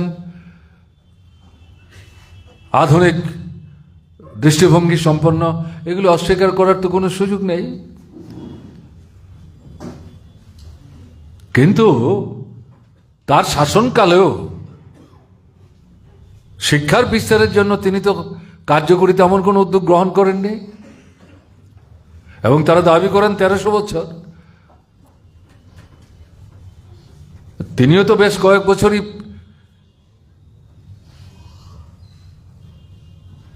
রাজ্যের মন্ত্রীর দায়িত্ব পালন করছেন। তাহলে এই জায়গায় জনশিক্ষা সমিতি অশিক্ষার অন্ধকার থেকে ত্রিপুরার মানুষ, বিশেষ করে উপজাতি অংশের মানুষ যারা সবচাইতে বেশি পেছনে পড়া, তাদের ঘরে আলো পৌঁছে দেওয়ার জন্য স্বতঃপ্রণোদিতভাবে সরকারের কাছে কিন্তু কোনো পয়সা কড়ির জন্য হাত বাড়ায়নি, তারা উদ্যোগ নিলেন এই প্রচেষ্টাটাকে ধ্বংস করার জন্য, এই সংগঠনটার বিরুদ্ধে। এত দীর্ঘ সময়ে যারা রাজ্যটাকে শাসন করছেন, সেই রাজ্যের যিনি মন্ত্রী, তিনি উঠে পড়ে লাগলেন কেন? এটা তো আমাদের বুঝতে হবে। এবং তিনি বুঝতে পেরেছিলেন সঠিকভাবেই যে যদিও এটা শিক্ষার কথা বলে তারা নিরক্ষরতা দূর করবার প্রয়াস নিয়েছেন, কিন্তু এটা এখানেই সীমাবদ্ধ থাকবে না। এবং তিনি বুঝতে পেরেছিলেন কেন তাদেরকে উদ্যোগ নিতে হয়েছে। এরা যখন মানুষের কাছে যাবে, মানুষ জিজ্ঞেস করবে রাজা কোথায়, আমাদের রাজ্যের প্রশাসন কোথায়, তোমরা কে, তোমরা কেন এসছো, তোমাদের কেন এই দায়িত্ব নিতে হচ্ছে। স্বাভাবিক কারণেই কথাগুলি বলতে হবে, কেন দায়িত্ব নিতে হলো। রাজন্য শাসন নিচ্ছে না বলেই আমাদের নিতে হলো। তাহলে তো গোটা আক্রমণটা পরোক্ষে এই রাজন্য শাসনের বিরুদ্ধেই সেখানে কেন্দ্রীভূত হবে। তাতে এই শাসক এবং শাসনের জনবিরোধী যে ভূমিকাটা, শোষণ বঞ্চনা, এগুলো সামনে চলে আসবে। এর থেকে মানুষের মধ্যে যে জমতে থাকা যে ক্ষোভ বিক্ষোভগুলো, যেগুলো ধুমায়িত হচ্ছিল, এগুলো তো ভবিষ্যৎ দিনে এই নিরক্ষরতা দূরীকরণের আন্দোলনের মধ্য দিয়ে তার বহিস্ফোরণ ঘটবে, অন্য চেহারা নেবে, যেটা এই রাজন্য শাসনের ভিত্তিকেই দুর্বল করে দেবে এবং এটাকে নিঃশেষ করে দিতে পারে, অস্তিত্ব বিলীন হবে, ভবিষ্যৎ অন্ধকার করে দেবে। এই ভীতি থেকে 45-এ হয়েছে জনশিক্ষা সমিতি, 46-এই মহারাজা এই আগরতলায় তার যারা আমাত্যবর্গ উপজাতি জনগণের মধ্যে, স্বাভাবিক তিনি রাজা, এতদিনের তারাই রাজত্ব করছেন, উপজাতি জনগণের বড় অংশ এই রাজন্য শাসন এবং রাজার প্রতি তারা অনুগত থাকবেন, এটা অস্বাভাবিক তো না। কিন্তু তারপরেও আগরতলা প্রায় 3 থেকে 3,500 সারা ত্রিপুরায় বসবাস করে আছেন এরকম উপজাতি জনগণের মধ্যে বাছাই করা যারা নেতৃস্থানীয় মতামত তৈরি করতে সাহায্য করেন, রাজন্য শাসনের পক্ষে দাঁড়িয়ে মানুষকে যাতে এর বিরুদ্ধে না যেতে পারে তার জন্য টেনে রাখবার চেষ্টা করেন এবং কিছু প্রশাসনিক দায়িত্ব প্রতিপালনের জন্য তাদের মধ্যে কিছু নেতা নেতৃত্বেরা তৈরি করেছেন। এরকমদের বাছাই করে 3 থেকে 3,500 আগরতলা শহরে এনেছেন।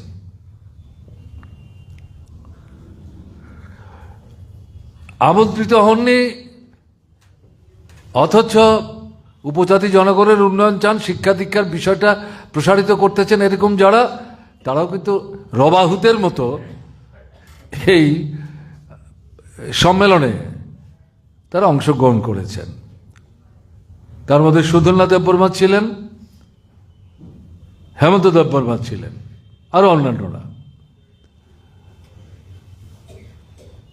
এবং তারা বুঝতে পেরেছিলেন যে আসলে এই যে সম্মেলনটা তার মধ্য দিয়ে মহারাজা একেবারে সম্পূর্ণভাবে তার অনুগত একটা রাজনৈতিক দল তৈরি করবার চেষ্টা করছেন। এর আগে কিন্তু এভাবে চিন্তা করেননি। এবং জনশিক্ষা সমিতিকে টুটি টিপে মারবার জন্য তিনি মনে করছেন এই রাজনৈতিক দলটা তৈরি করতে পারলে তাদেরকে সামনে রেখেই এটাকে মিশিয়ে দেওয়া যাবে। এই লক্ষ্য নিয়েই এই সম্মেলন তৈরি করেছিলেন। এবং সেই সময়ে সুধন্যা দেববর্মা, হেমন্ত দেববর্মা সহ অন্যান্যরা তারা যে জায়গাগুলোতে প্রতিনিধিদের রাখা হয়েছিল সেখানে ঘুরে ঘুরে কথা বলে তাদের বুঝাবার চেষ্টা করেছে। আপনারা কি বুঝতে পারছেন কেন এই ধরনের একটা সম্মেলনের আয়োজন আমাদের মহারাজাকে করতে হলো? এর আগে তো কোনোদিন হয়নি। বিষয়টা কি আপনাদের উপলব্ধির মধ্যে আছে? এরা আসলে আমাদের যে এই শিক্ষার প্রসার ঘটাবার জন্য নিরক্ষরতার অন্ধকার থেকে মানুষকে আলোর সন্ধান দেওয়ার জন্য যে আমরা ভূমিকাটা নিচ্ছি, এবং তার সাথে দারিদ্র দূরীকরণ, এই আন্দোলনটাকে অবদমিত করার জন্য এই প্রচেষ্টা, আমাদেরকে নিশ্চিহ্ন করার জন্য এই প্রচেষ্টা। আমরা তো প্রকাশ্যের বিরোধিতা করব না, ঠিক আছে, মহারাজা করছেন, তিনি যখন একটা দল তৈরি করার চেষ্টা করছেন তাতে আমরা অংশগ্রহণ করতে চাই, আমরা আমাদের কাজ করব। এবং এই মঞ্চ যখন তৈরি হবে, সংগঠন যখন তৈরি হবে, আমরা যদি কাজের সুযোগ পাই, সত্যি সত্যি যে কথাগুলো বলে এই সম্মেলনটা করা হয়েছে এটাই যদি করতে চাই, তাহলে সেখানে আমরা কাজ করার চেষ্টা করব। এখন এই যে আলোচনাটা, এটা কিন্তু প্রতিনিধিদের মধ্যে নানা ধরনের ভাবনা চিন্তার উন্মেষ ঘটাতে সাহায্য করেছে, এবং এটা মহারাজার কাছে চলে যায়। পরদিন তিনি নূতন রাজনৈতিক দল তৈরি করার, কাদের কাদের নিয়ে করবেন তার সবকিছু প্রস্তুতি নিচ্ছেন। এই সময়ের মধ্যে যখন দেখা গেল এরকমটা চলছে, তখন আগের দিন এই তিনজন নেতাকে পুলিশ দিয়ে তুলে রাজবাড়িতে নিয়ে গেলেন, সুধন্যা, হেমন্ত সহ। এবং হেমন্ত দেববর্মার উপর দৈহিকভাবে নির্যাতন হয়েছে। এটা দশরথদেব তার লেখায় বলেছেন, দশরথদেব ছিলেন না, ত্রিপুরার বাইরে ছিলেন। যে পরবর্তী সময়ে এই ত্রিপুরা জড়মঙ্গল নামে যে দলটা মহারাজা তৈরি করলেন, এর যে কাণ্ড কারখানা ইত্যাদি হয়েছে, এগুলি যখন তিনি জানবার চেষ্টা করেছেন, তখন এই ঘটনা তিনি সেখানে জানতে পারেন। এখন 47-এ মহারাজা মারা যান অল্প বয়সে। স্বাভাবিক কারণে তার অবর্তমানে এই যে সংগঠনটা তৈরি করলেন, তারা তেমন কিছু একটা সক্রিয় ভূমিকা নিতে পেরেছিলেন। ঘটনা তারা মূলত তাদের ছিল জনশিক্ষা সমিতির বিরুদ্ধে বিষ মানুষের মধ্যে ঢালা, এটাকে নিয়ে যাওয়া, যাতে এর বিরুদ্ধে মানুষকে সেখানে ঐক্যবদ্ধ করা যায়। কিন্তু এটা করার সময় যে খুব বেশি পেয়েছেন তারা, মহারাজার অবর্তমানে প্রকৃত অর্থে এই সংগঠনটা কিন্তু বিলুপ্ত হয়ে যায়।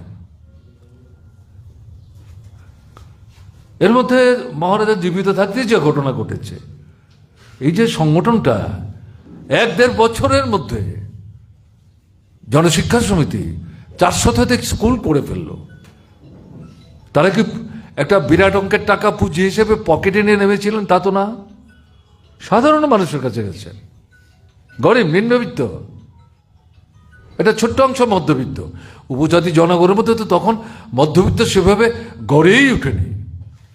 তারপরে যাদের কিছু বৃত্তি ইত্যাদি ছিল, সবাই দুহাত ভরে সাহায্য করেছেন।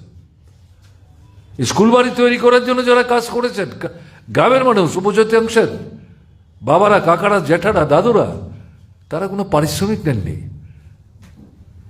তারাই বন থেকে বাঁশ ইত্যাদি কেটে, ছন ইত্যাদি কেটে এনে তারাই তৈরি করেছেন।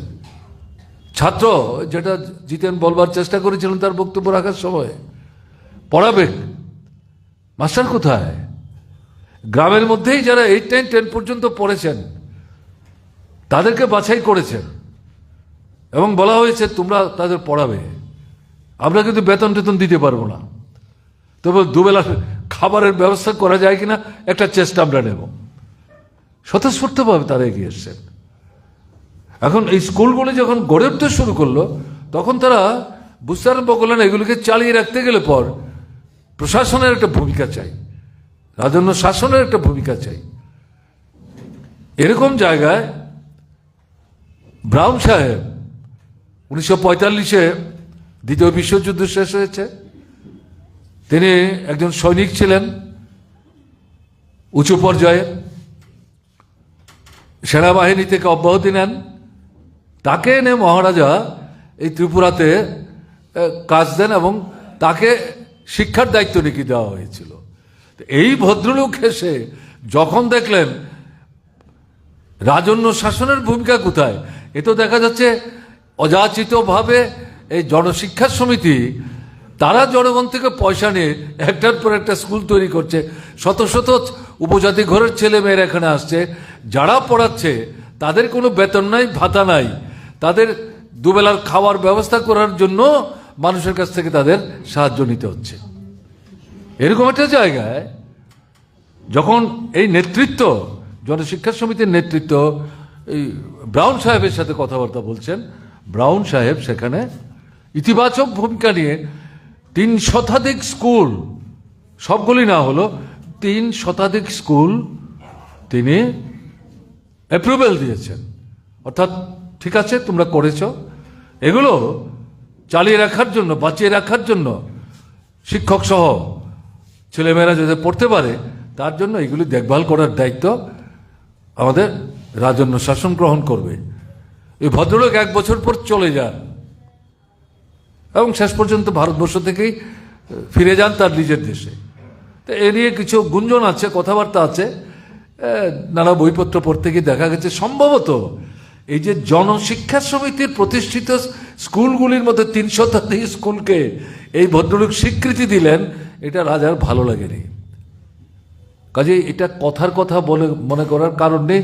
তাই যদি হতো তাহলে 46-এ জনশিক্ষা সমিতিকে ধ্বংস করার জন্য ত্রিপুরা জনমঙ্গল সমিতি তৈরি কেন করতে হবে মহারাজাকে? স্বাভাবিক কারণে এটা পরিষ্কার যে এই যে এদের তৈরি করা স্কুলগুলো স্বীকৃতি দিল, এটা বিরোধিতাও করতে পারছেন না, কিন্তু মেনেও নিতে পারছেন না, স্কুলগুলি থেকে গেল। তাহলে এই যে রাজার যে অবস্থান, শিক্ষার সম্পর্ক যে ভূমিকা, এবং প্রশাসনের মধ্যে যারা 1-2 একটু উদ্যোগ ইত্যাদি নেওয়ার চেষ্টা করছিলেন তাদের সঙ্গে খাপ খাওয়াতে পারছেন না, অনেকেই দায়িত্ব ছেড়ে দিয়ে চলে যাচ্ছেন। এই সমস্ত পরিস্থিতির পরিপ্রেক্ষিতে এই বিষয়টা জনশিক্ষা সমিতি জনগণের মধ্যে এটাই নিয়ে যাওয়ার চেষ্টা করেছেন যে আমাদের নিতেই হলো এই শিক্ষার প্রশ্নটা হাতে, যদিও আমাদের সহায় সম্বল কিছু নেই, কারণ এই রাজন্য শাসন এই জায়গায় নজর দিচ্ছে না। দারিদ্র দূরীকরণ আমরা কি করে করব? আমাদের পয়সা কোথায়? আমাদের কি জায়গা জমি আছে নাকি? এই সরকারের কাছ থেকে তো জায়গা চাইতে হবে, ফসল ফলাবার ব্যবস্থা যাতে হয় তার জন্য রাজন্য শাসকদের সহযোগিতা করতে হবে, তা না হলে পরে কী করে হবে?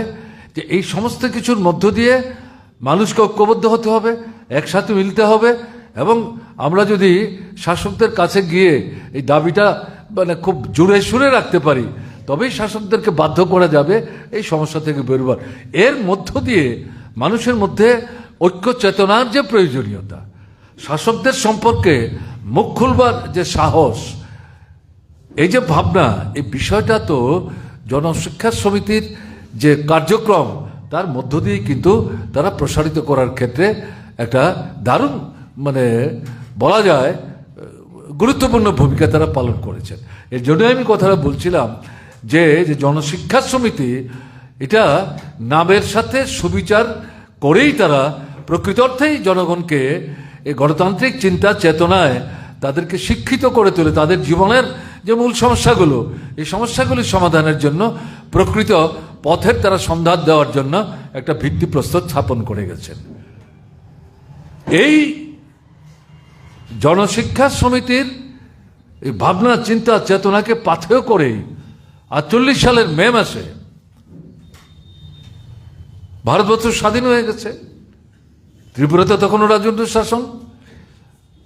এরা কেন্দ্রীয় সরকারের সঙ্গে একটা আলাপ আলোচনা সমঝোতা চলছে। আপনারা জানেন 49-এর কোনো একটা সময় গিয়ে সেখানে এগ্রিমেন্ট হয়। আমি সেখানে যাচ্ছি না, আমি শুধু উল্লেখ করছি।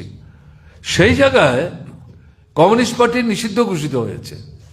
কংগ্রেস কিন্তু কমিউনিস্ট পার্টিকে নিষিদ্ধ ঘোষণা করেছে এবং স্বাধীনতার সংগ্রামে কংগ্রেসের নেতৃত্বে যে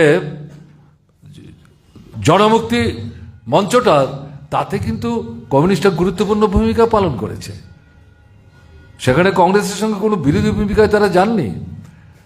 স্বাধীনতা লাভের পর এই সরকারটা যখন স্বাধীনতার সংগ্রামের অন্যতম যে মৌলিক বিষয়গুলো, শুধু প্রধানমন্ত্রী হওয়া না, আমাদের দেশের যে কৃষক, সাধারণ শ্রমিক, শ্রমজীবী অংশের মানুষ, তাদের জীবনের যে মূল যন্ত্রণা, এগুলি সমাধানের জন্য কার্যকরী কতগুলি ইতিবাচক পদক্ষেপ নিতে হবে, যেগুলি পরাধীন ভারতবর্ষে স্বাধীনতা সংগ্রামের ময়দানে মানুষকে সমবেত করার জন্যে মানুষের কাছে প্রচার করে, তাদেরকে উৎসাহিত করে, আগ্রহান্বিত করে ঐক্যবদ্ধ করার চেষ্টা হয়েছে। এবং এর মধ্যে সোভিয়েত দেশের সমাজতান্ত্রিক রাষ্ট্রের অভিজ্ঞতা, এটা করা যায়, এটা স্বপ্ন না, তারা করে দেখাচ্ছেন।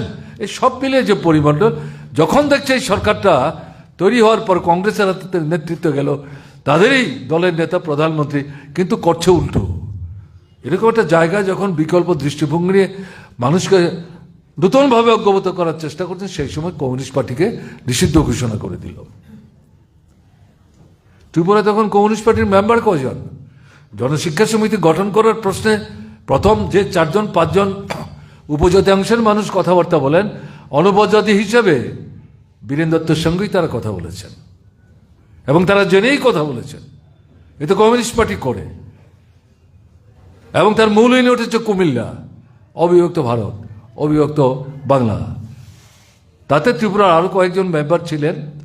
এটা নিয়ে বিতর্ক আছে, কিন্তু যাই হোক, আমরা কাগজপত্র ঘাটাঘাটি করতে গিয়ে দেখেছি সেই সংখ্যা খুব বেশি ঘটনা তা না, 2-3 ইউনিট ছিল। যাই হোক, প্রথম থেকেই জনশিক্ষা সমিতির সঙ্গে এটা বুঝতে পেরেছিলেন কমিউনিস্ট নাম নিয়ে আমরা আলাদা করে অল্প কিছু লোক যতই চেষ্টা করি না কেন, সাধারণের মধ্যে আমাদের কিন্তু পৌঁছা কঠিন হবে। এই যে ভাবনা নিয়ে জনশিক্ষা সমিতি তৈরি করা হচ্ছে, এটা একটা নতুন ক্ষেত্র তৈরি করতে সাহায্য করবে এবং এটার 2 বছরের কাজের মধ্য দিয়ে এটা পরিমণ্ডল তৈরি হয়েছে। এর মধ্যে কমিউনিস্ট পার্টির উপর আক্রমণ, তারা আপনার সেখানে আত্মগোপনে চলে গেছেন, বীরেন দত্ত আত্মগোপনে। এবং সেই সময় এটা জানা হয়ে গেল অঘুরদেব বর্মা, তিনি কমিউনিস্ট পার্টির মেম্বার, তিনিও কাজ করছেন জনশিক্ষা সমিতির আন্দোলনের সাথে, তারও যে ভূমিকা ছিল না এটা মনে করার কোনো কারণ নেই।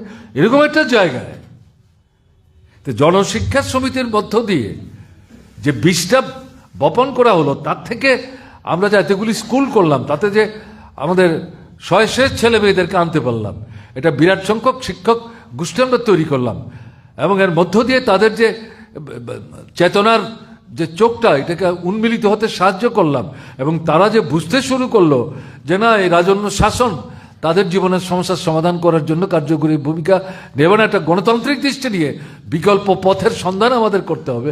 তো এই কাজটা তো বন্ধ হয়ে যাচ্ছে। এরকম একটা জায়গায় তারা 3-4 দশরথ দেবকে নিয়ে আত্মগোপনে মিটিং করে তারা সেখানে আসলেন যে না, এই জনশিক্ষা সমিতির উপর যেভাবে আক্রমণ হয়েছে, এই নাম নিয়ে আমাদের পক্ষে এগিয়ে যাওয়া একটু অসুবিধা হবে। আর জনশিক্ষা সমিতি সুনির্দিষ্টভাবে যে 1-2 বিষয়ের মধ্যে আপনার জনগণের সামনে প্রকাশ্যে ঘোষণা দিয়ে কাজ শুরু করেছিলেন, এর মধ্যেও আমাদের সীমাবদ্ধ থাকলে অসুবিধা হবে। আমাদের অর্থনৈতিক, সামাজিক, এই সমস্ত বিষয়গুলি নিয়ে আমাদের কিন্তু আগামী দিনে লড়াই করতে হবে, সংগ্রাম করতে হবে। তার জন্য বিকল্প পথ চাই। এরকম জায়গাতে গিয়ে গণমুক্তি পরিষদ, ত্রিপুরা রাজ্য গণমুক্তি পরিষদ তৈরি হয়। তাহলে ভিত্তিটা কি, তার ব্যাকগ্রাউন্ডটা কি? এই কারণে ইতিহাস অনেকে জানেন, তারপরও আলোচনায় ঢুকবার জন্যে আমাকে এই প্রসঙ্গটা উল্লেখ করতে হতো। ভিত্তিটা কিন্তু জনশিক্ষা সমিতি তৈরি করে দিয়ে গেছে। এটাই হচ্ছে তার মাহাত্ম্য, এটাই হচ্ছে তার বৈশিষ্ট্য। 80 বছর পরেও 81 বছরের মাথায় আমরা তার জন্ম বৃত্তান্ত নিয়ে কথা বলে আলোচনা করি, আমাদের নূতন প্রজন্মকে এর সম্পর্কে সচেতন করার চেষ্টা করি। তাহলে এর মধ্য দিয়ে ধীরে ধীরে কমিউনিস্ট আন্দোলন বিকশিত হলো, বামফ্রন্ট তৈরি হলো, কংগ্রেসের দুঃশাসনের হাত থেকে ত্রিপুরাকে মুক্ত করলো, বামফ্রন্ট সরকার তৈরি হলো। জনশিক্ষা সমিতির যে মূল স্লোগান শিক্ষা এবং দারিদ্র্য, এই বামফ্রন্ট সরকার তৈরি হওয়ার পরেই এটাকে বাস্তবায়নের জন্য সর্বাধিক গুরুত্ব দিয়ে, এটা এই না যে জনশিক্ষা সমিতি বলেছে এই কারণে, এটা তো একটা দিক, কিন্তু জনশিক্ষা সমিতি সঠিকভাবে এটা বলেছে। এবং আমরা যেহেতু বামফ্রন্ট সরকারই আসলাম, তা আমরা যদি এটাকে কার্যকরী করার ক্ষেত্রে উদ্যোগ না নিই তাহলে কে নেবে? যে বামফ্রন্ট সরকার শিক্ষার প্রসারে কি ভূমিকা নিয়েছে এটা নতুন করে বলার দরকার আছে এখানে? আমি এটা বলে সময় নিতে চাইছি না। সাক্ষরতার অভিযান থেকে শুরু করে উচ্চশিক্ষার সর্বস্তরে আমাদের রাজ্যের ছেলে মেয়েরা, উপজাতি বাঙালি নির্বিশেষে, যাতে রাজ্যের ভেতরেই এই শিক্ষা লাভের সুযোগ পেতে পারেন, তার জন্য পর্যায়ক্রমে কিন্তু বামফ্রন্ট সরকার গুরুত্বপূর্ণ ভূমিকা নিয়েছে। এবং সাক্ষরতার প্রশ্ন তো ভারতবর্ষের মধ্যে কেরালাকে পেছনে ফেলে ত্রিপুরা 1 নম্বর হয়ে গেল, প্রায় 97 থেকে 98 ভাগ। কেরালা ত্রিপুরা যখন এই জায়গায় পৌঁছল, সেখান থেকে ওখানকার সরকার এবং গণতান্ত্রিক শক্তি ত্রিপুরার সরকারকে তারা অভিনন্দন জানিয়েছেন যে আপনারা আমাদেরকে অতিক্রম করে গেছেন, তার জন্য আমরা আপনাদেরকে অভিনন্দন জানাচ্ছি। আমাদের অতিক্রম করে গেছেন তার জন্য আমরা ঈর্ষা প্রকাশ করছি না, আমরা উদ্বুদ্ধ বোধ করছি এবং আপনাদেরকে অভিনন্দন জানাচ্ছি। আমাদের বিশ্বাস আপনারা আরো এগিয়ে যাবেন। সেই জায়গায় নিয়ে গেছিল। চায়ের দোকানে কাজ করছে, ইটের ভাটিতে কাজ করছে, জঙ্গল কাটছে, বয়স কম, স্কুলে যাওয়ার বয়স, সরকার থেকে উদ্যোগ নিয়ে তাদেরকে রাস্তা থেকে ধরে এনে স্কুলে ভর্তি করানো হচ্ছে। তো ভারতবর্ষের কোনো জায়গায় নাই এই ঘটনা।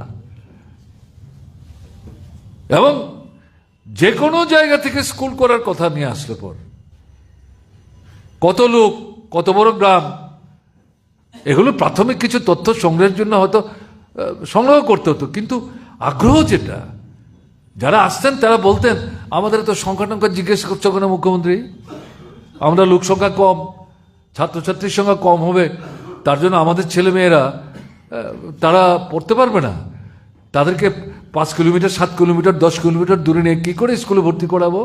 তাহলে কি আমাদের ট্রাইবেল ছেলেমেয়েরা লেখাপড়া শিখতে পারবে না?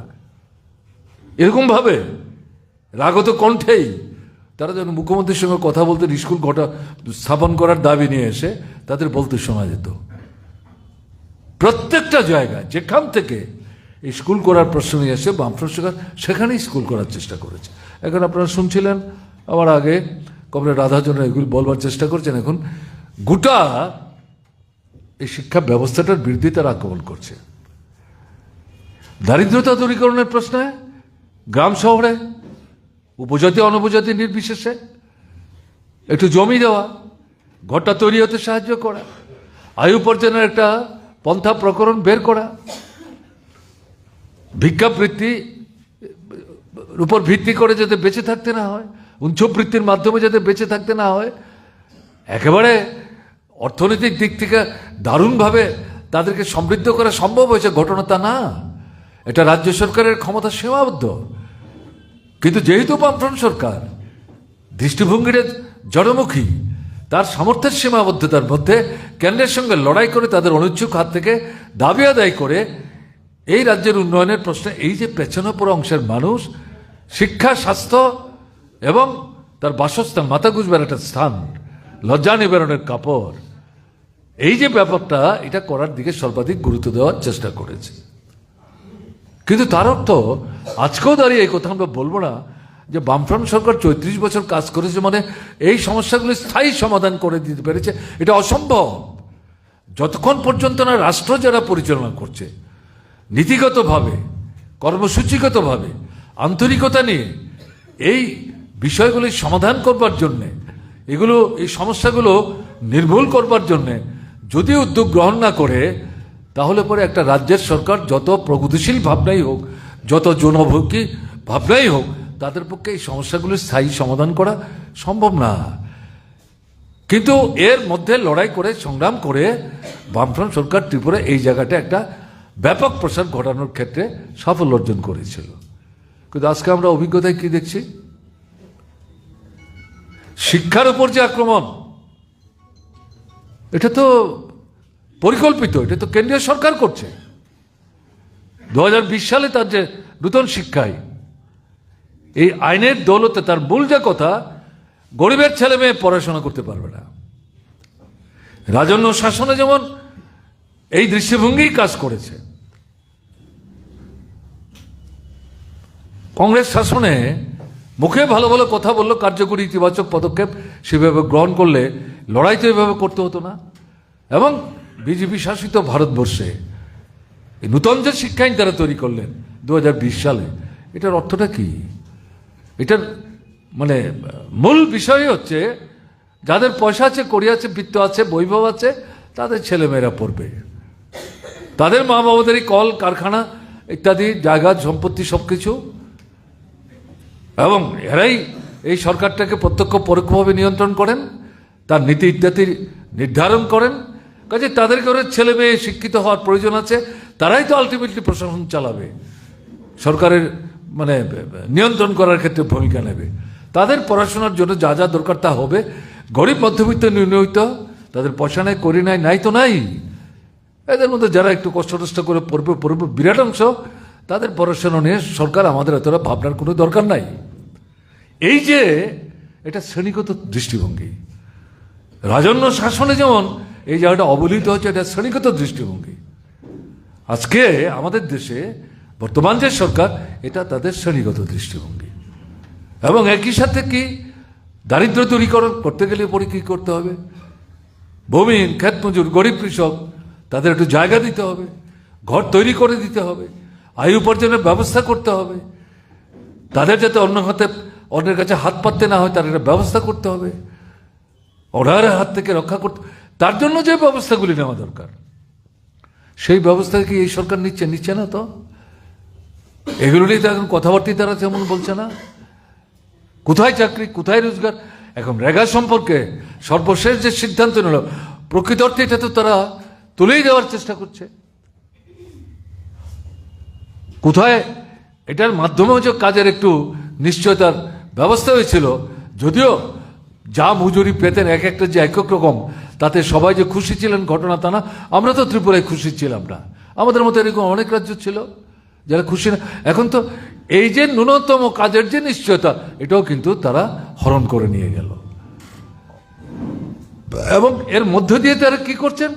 সস্তা মজুর, শ্রমের বাজারে এই সস্তা মজুরের যোগান নিশ্চিত করার ব্যবস্থা করেছে। তাতে সুবিধাটা কার হবে? বড় বড় পুঁজিপতি, কল কারখানার মালিক, যোদ্ধার, জমিদার, তাদের সুবিধা হবে। এবং যত মজুর দরকার তার থেকে বেশি যদি বাজারে থাকে, তাহলে দরাদরি করে অনেক কম পয়সায় মজুর নিয়োগ করার সুবিধা হবে। এবং যত কম খরচে মজুর নিয়োগ করবে, তত বেশি তাদের মুনাফা হবে। এটা শ্রেণীগত দৃষ্টিভঙ্গি। কাজে এই দৃষ্টি নিয়ে তারা একটার পর একটা লড়াই করে, যে একটা, দুটা, তিনটা, চারটা এই যে জনমুখী কিছু কর্মসূচি আগের সরকারকে গ্রহণ করতে বাধ্য করেছিল, বামপন্থীরা ভেতরে বাইরে লড়াই করে, এগুলো একটার পর একটা তারা কিন্তু হরণ করে নিয়ে যাচ্ছে। কাজে এরকম পরিস্থিতির মধ্যে দাঁড়িয়ে জনশিক্ষা সমিতি যে চেতনার চারাগাছটা রোপণ করেছিলেন, শাসক যারা, তাদের দৃষ্টিভঙ্গি যদি শোষণ হয়, অল্প মানুষের স্বার্থ রক্ষার জন্য হয়, তারা শত শত বছর রাজত্ব করলেও মানে শোষিত মানুষ, বঞ্চিত মানুষ, নির্যাতিত মানুষ, তাদের জীবনের কিন্তু সমস্যার সমাধান হবে না। তাহলে কি করতে হবে? এটার বিরুদ্ধে ঐক্যবদ্ধ হতে হবে, এই শাসনের অবসান ঘটাতে হবে।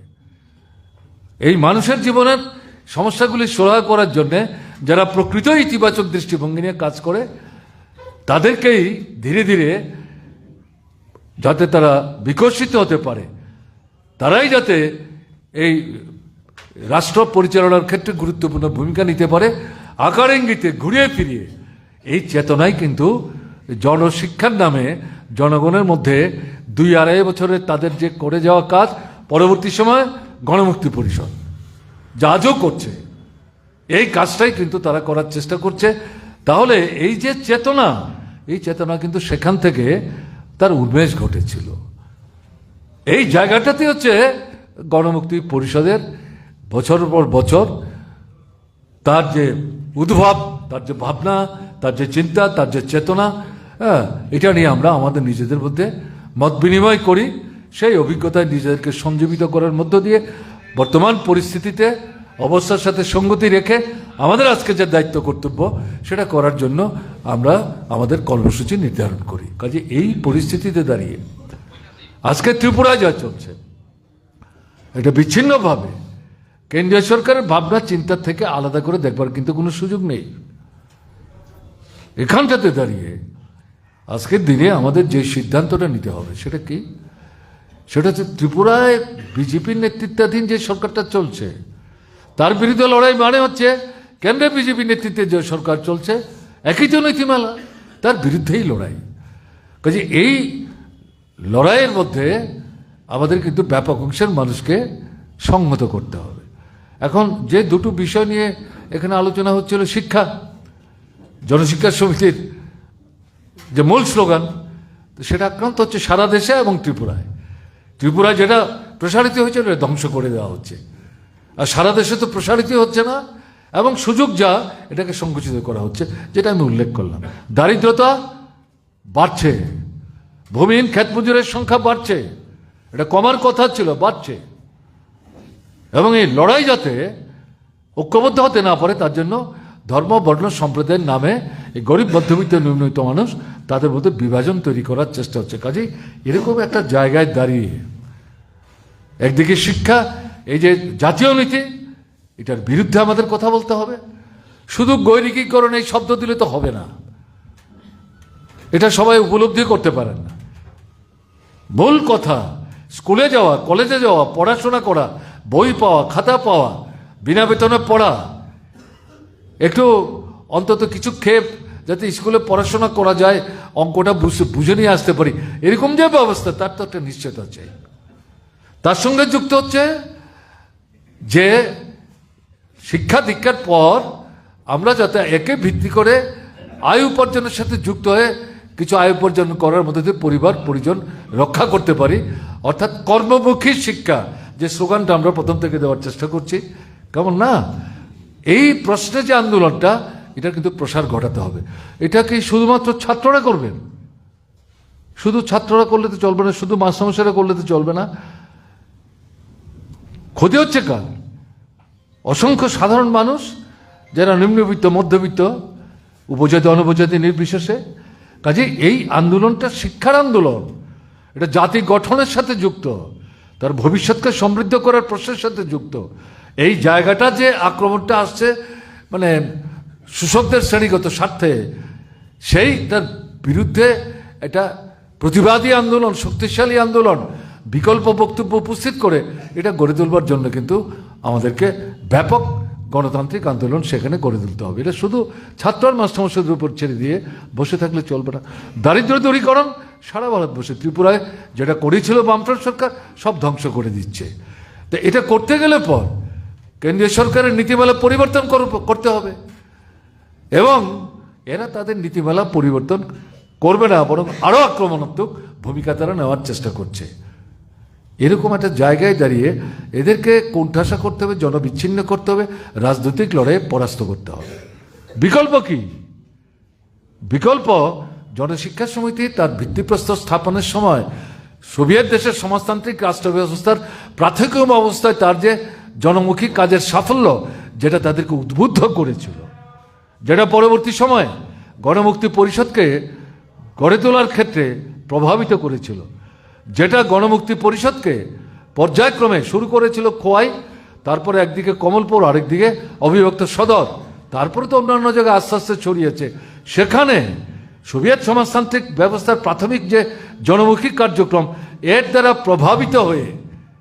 গণমুক্তি পরিষদের ইতিহাস পড়লে পরে দেখবেন এই খোয়াইয়ের মধ্যে কোনো কোনো এলাকায় বিকল্প একটা সরকার পরিচালনার মতো অবস্থা তারা চলে গেছিল এবং অসহযোগিতা করো, যারা তোমার সমস্যার সমাধানের জন্য ভূমিকা নিচ্ছে না তাকে কেন সহযোগিতা করবে, তাকে ট্যাক্স দেবে না, তার কথা তোমার শোনার দরকার নেই, আমরা আছি, আমরা তোমাদেরকে দেখবার চেষ্টা করব। এই যে ভাবনাটা, এটা তো সেই সোভিয়েত দেশের সমাজতান্ত্রিক ব্যবস্থার যে প্রাথমিক সাফল্যের যে দিকগুলো এগুলি প্রভাবিত করেছে, যা এখানে সীমাবদ্ধ জায়গায় প্রয়োগ করার মধ্য দিয়ে গণতান্ত্রিক আন্দোলনকে প্রসারিত করার চেষ্টা হয়েছে এবং তাকে ধ্বংস করার জন্য সেই সময় শাসকরা কেন্দ্র রাজ্য মিলে মিলিটারি পর্যন্ত লেলিয়ে দিয়েছে, এগুলো আমরা জানি। কাজে এরকম একটা জায়গায় আমাদের আজকের দিনে যেটা দেখতে হবে সেটা কি, বিজেপি থাকবে, আরএসএস নিয়ন্ত্রণ করছে, বড় বড় পুঁজিপতিরা আমাদের দেশের বুর্জোয়া জমিদারদের সাথে এই রাষ্ট্র ব্যবস্থাটাকে এটা কাজে লাগাচ্ছে। আন্তর্জাতিক ক্ষেত্রে যে ব্যাংকের পুঁজি এবং শিল্পের পুঁজি মিলে যেটা ফিনান্স পুঁজি দৌরাত্ম করে বেড়াচ্ছে, ভারতবর্ষের বাজারটাকেও তারা দখল করার চেষ্টা করছে। একে এই বাজার খুলে দিয়েছে এবং সাম্রাজ্যবাদের, এবং বর্তমান সরকার তো নির্বিঘ্নেই নির্দ্বিধাই বলছে আমেরিকান সাম্রাজ্যবাদের জুনিয়র পার্টনার আমরা, তার সঙ্গে হাত ধরাধরি করার চলবার চেষ্টা করছে। এরা থাকবে, শিক্ষার নিশ্চয়তা, কর্মমুখী শিক্ষা, জাত ধর্ম বর্ণ সম্প্রদায় নির্বিশেষে সমস্ত ঘরের ছেলে মেয়ে শিক্ষার সুযোগ ভোগ করবে, কাজ পাবে, আয় করবে, রোজগার করবে, ভিক্ষাবৃত্তি উচ্চবৃত্তির প্রয়োজন হবে না, মানুষের মতো সম্মান নিয়ে সিট দ্বারা উঁচু করে বেঁচে থাকবে, দারিদ্রতা দূর হবে, দুবেলার খাওয়ার ব্যবস্থা হবে। এটা কি করে সম্ভব? কাজে এরকম একটা জায়গায় দাঁড়িয়ে মৌলিক বিকল্প দৃষ্টিভঙ্গি, একদিকে শিক্ষার সুযোগ চাই, দারিদ্রতা দূরীকরণের কথা বলবো, কিন্তু এই ব্যবস্থায় ৭৮ বছর হয়ে গেল, তো ব্রিটিশ ১৮০ বছর কাজ করে গেছে, তারা তো শোষণই করেছে, তাদেরকে হাঁটানো হয়েছে। আমাদের দেশে এখন ৭৮ বছর হয়ে গেল, তাতে তো অবস্থার কোনো পরিবর্তন হচ্ছে না, ধনী আরো ধনী হচ্ছে, গরিব আরো গরিব হচ্ছে। এই জায়গায় আমাদের বিকল্প মৌলিক যে কথা, সেই কথা কি? শ্রেণীহীন শোষণমুক্ত সমাজ। জনশিক্ষা সমিতি এই স্লোগান সেদিন দেয়নি, গণমুক্তি পরিষদ তার ভিত্তিপ্রস্তর স্থাপনের প্রথম দিকে সেটা বলেনি, কিন্তু পর্যায়ক্রমে এই জনশিক্ষা সমিতির গণতান্ত্রিক আন্দোলনের যে ভিত্তিভূমিকে ব্যবহার করে যে কমিউনিস্ট আন্দোলনের বিকাশ ঘটল, তাতে জনশিক্ষা সমিতির নেতৃত্বে যে গুরুত্বপূর্ণ ভূমিকা গ্রহণ করেছিলেন, তারা পর্যায়ক্রমে এই পথেই যাওয়ার মানে দিশা দেখাবার চেষ্টা করেছেন। কাজেই আজকের দিনে আমাদের দায়িত্ব হচ্ছে শুধু ইতিহাস মানে আমরা নাড়াচাড়া করলে তো চলবে না, আন্তর্জাতিক পরিস্থিতির প্রেক্ষাপটে আমাদের দেশের যে প্রবাহমান পরিস্থিতি, এর থেকে উত্তরণের জন্য বিকল্প যে শ্রেণীহীন শোষণমুক্ত সমাজ, যেটাকে আমরা সমাজতন্ত্র বলছি, আমাদের দেশে আমরা এই স্লোগানটাকে সামনে রেখে প্রথম বলছি জনগণতান্ত্রিক সরকার তৈরি করো, এদেরকে বিচ্ছিন্ন করো, কোণঠাসা করো, রাজনৈতিক লড়াই পরাস্ত করো এবং শ্রমিক শ্রেণীর নেতৃত্বে শ্রমিক কৃষকের মৈত্রীর ভিত্তিতে সাম্রাজ্যবাদ বিরোধী যারা, গণতন্ত্রের পক্ষে যারা এবং প্রাক পুঁজিবাদী যে অবস্থা, তাতে যে সামন্ততন্ত্রের যে অবশেষ, এটাকে নিশ্চিহ্ন করার পক্ষে যারা, তাদেরকে সংঘবদ্ধ করে এই সরকারটা আমাদের চালাতে হবে। এর মধ্য দিয়ে কিভাবে সরকার তৈরি হবে, কিভাবে পরিচালনা করবে, মৌলিক অধিকারগুলি তারা প্রাথমিক পর্যায়ে কি দেবেন, নানা দল সেখানে থাকবে, তারাও নির্বাচনে অংশগ্রহণ করবেন এবং সেই জায়গায় প্রপোর্শনাল রিপ্রেজেন্টেশন থাকবে। নির্বাচিত হলে পরে যদি দেখা যায় যে কথাবার্তা বলে ভোট দিয়ে নির্বাচিত হলো, নির্বাচিত হওয়ার পর সেই কাজ করছে না, তাদেরকে ফিরিয়ে আনবার যে সুযোগ, এই সমস্ত বিষয়গুলো তার মধ্যে রেখে একটা উচ্চতর পর্যায়ের গণতান্ত্রিক ভাবনা নিয়ে এই জনগণতান্ত্রিক সরকার তৈরি করার কথা আমরা বলছি। এই কথা তো আমাদের বলতে হবে, বুঝিয়ে বলতে হবে, এটা না বুঝার মতো এমন কিছু বিষয় না। নারী পুরুষের সমান অধিকার, কৃষকদেরকে বিনামূল্যে জমি দেবে, ঘর তৈরি করে দেবে, ফসল ফলাবার জন্য উন্নত মানের বীজ দেবে, সার দেবে, বাজারের মধ্যে এই যে দরদাম যেমন খুশি তেমন বাড়ছে, এটাকে নিয়ন্ত্রণ করবে। এবং জিনিসপত্রের দরদাম নিয়ন্ত্রণ করার জন্য এই যে আপনার আমাদের রেশনের যে ব্যবস্থাটা, এটা উন্নত পর্যায়ে নিয়ে যাবে। তাতে যে সামগ্রী দিচ্ছে এই সংখ্যা বাড়াবে। এই সমস্ত বিষয় চাকরির ক্ষেত্রে এটা তার অন্যতম মৌলিক অধিকার। বিচার ব্যবস্থার ক্ষেত্রে সেখানে বিচারক তাদের যোগ্যতার নিরিখে হবে, যার ধর্ম বর্ণনা গণতান্ত্রিক পদ্ধতিতে হবে। এবং যারা নিজেরা মনে করবেন তাদের প্রতি অবিচার হচ্ছে, কোনো জায়গায় অন্যায় করছে কেউ, কিন্তু এই বিচার ব্যবস্থার সুযোগ নিতে পারছেন না, এরা যাতে বিচার ব্যবস্থার সুযোগ নিতে পারেন, রাষ্ট্র থেকে, সরকার থেকে তাদেরকে সাহায্য করা হবে ভালো মানের উকিল দিয়ে, যাতে তার পক্ষে দাঁড়িয়ে সেখানে সওয়াল জবাব করে তার উপর আক্রমণকে প্রতিহত করে তার যে ন্যায্য অধিকার সে আদায় করতে পারে। এই সমস্ত বিষয়গুলি নিয়েই একটা জনগণতান্ত্রিক সরকার প্রতিষ্ঠা করার কথা আমরা বলছি। এবং এর যে কর্মসূচিগুলি, এগুলো যদি আমরা ধীরে ধীরে পর্যায়ক্রমে কার্যকরী করতে পারি, তার মধ্য দিয়ে কিন্তু আমরা সমাজতন্ত্রে পৌঁছতে পারবো। সোভিয়েত দেশের অভিজ্ঞতাও তা, যদিও সোভিয়েত দেশে সমাজতন্ত্রের বিপর্যয় ঘটেছে, এটা তাদের আভ্যন্তরীণ দুর্বলতা, সেখানকার কমিউনিস্ট নেতৃত্বের দুর্বলতা, এটা সমাজতন্ত্রের দুর্বলতা না, মার্ক্সবাদ লেনিনবাদের দুর্বলতার ত্রুটি না। তাহলে তো চীন দেশে সমাজতন্ত্র, তারা আধুনিক সমাজতান্ত্রিক ব্যবস্থায় চীনকে নিয়ে যাওয়ার জন্য একটা নির্দিষ্ট সময় নির্ধারণ করে এখন তারা নতুন উদ্যমে লড়াই যে সংগঠিত করছেন, এই লড়াই তো তারা করতে পারতেন না। এবং এরা পৃথিবীর সবচেয়ে বড় যে সাম্রাজ্যবাদী শক্তি, গোটা পৃথিবীর অর্থনীতির বাজারকে যারা প্রধানত করে রাখতে চায়, সে মার্কিন সাম্রাজ্যবাদের ঘাড়ে কিন্তু এখন গরম শ্বাস তারা ছাড়তে শুরু করেছে। কাজেই সোভিয়েত দেশের বিপর্যয় যদি এটা সমাজতন্ত্রের বিপর্যয়, মার্ক্সবাদ লেনিনবাদের দুর্বলতা, তাহলে চীন কি করে করছে, ভিয়েতনাম কি করে করছে, কিউবা কি করে করছে, উত্তর কোরিয়া কিভাবে করছে, লাতিন আমেরিকায় কি করে নতুন নতুন যে ব্যবস্থা সমাজতান্ত্রিক দৃষ্টিভঙ্গি নিয়ে অগ্রসর হচ্ছে। কাজেই এই জায়গায় দাঁড়িয়ে এই বিষয়টা আজকে সময় এসছে ব্যাপকভাবে জনগণের মধ্যে আমাদের নিয়ে যেতে হবে। এবং এই মূল সমস্যা থেকে বেরোবার ক্ষেত্রে এর কোনো বিকল্প নাই। কাজেই এটা যদি আমরা করতে না পারি, তাহলে কিন্তু এই যে বাৎসরিক যে অনুষ্ঠানটা আমরা করি, এটা আনুষ্ঠানিকতায় পর্যবসিত হবে। তাহলে জনশিক্ষা সমিতি জনগণকে প্রকৃত অর্থেই উন্নত চেতনায় শিক্ষিত করবার জন্য যে কাজটা করে গেছেন, সেই কাজটা কিন্তু আমরা তার ধারাবাহিকতা বজায় রেখে পর্যায়ক্রমে এগিয়ে নিয়ে যাওয়ার মাধ্যমে মূল লক্ষ্যে পৌঁছার যে প্রশ্ন, সেই পৌঁছার প্রশ্নের যে সংগ্রাম, এই সংগ্রামটা কিন্তু সঠিকভাবে আমরা সংগঠিত করতে পারবো না, সাফল্য অর্জন করতে পারবো না। তাহলে এটা জনশিক্ষা সমিতির প্রতি কিন্তু অবিচার করা হবে।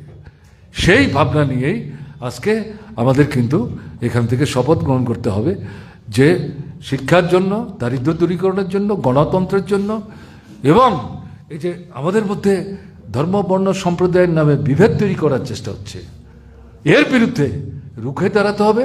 এবং এটা মূলত গরিবদেরকে বিভক্ত করার জন্য, আর গরিবরাই সমস্যাগুলিতে ভুগছে, তাদেরকে এটার বিরুদ্ধে কিন্তু আমাদের রুখে দাঁড়াতে হবে। তা যদি আমরা রুখে দাঁড়াতে না পারি এবং আমাদের এই মূল যে বিকল্প, এটা যদি জনগণের মধ্যে ব্যাপক প্রচারের মধ্যে না নিয়ে যেতে পারি, তাহলে আর কতকাল আমাদের অপেক্ষা করতে হবে। কাজেই যাতে আমরা দীর্ঘ সময়ের জন্য দীর্ঘ শত্রুতার দৃষ্টিভঙ্গি নিয়ে অপেক্ষা না করে আমাদের কর্মধারার মধ্যে মৌলিক গুণগত একটা জঙ্গি যে ভাব, এটার বিকাশ ঘটিয়ে যাতে একটা বড়সড় সেই ধরনের একটা যুদ্ধই আন্দোলন গড়ে তোলার মধ্য দিয়ে জনগণের যে প্রতিপক্ষ, মূল যে শত্রু তারা চিহ্নিত, তাদেরকে কোণঠাসা এবং পরাস্ত করে রাজনীতির সংগ্রামে সাফল্য অর্জন করার জন্যে আজকের এই 81তম জনশিক্ষা সমিতির যে জন্মদিন, সেই দিনে আমরা শপথ গ্রহণ করে যাব। এই আবেদন আপনাদের কাছে রেখে আমি আমার কথা বলা শেষ করছি। ভালো থাকবেন। আমার নমস্কার।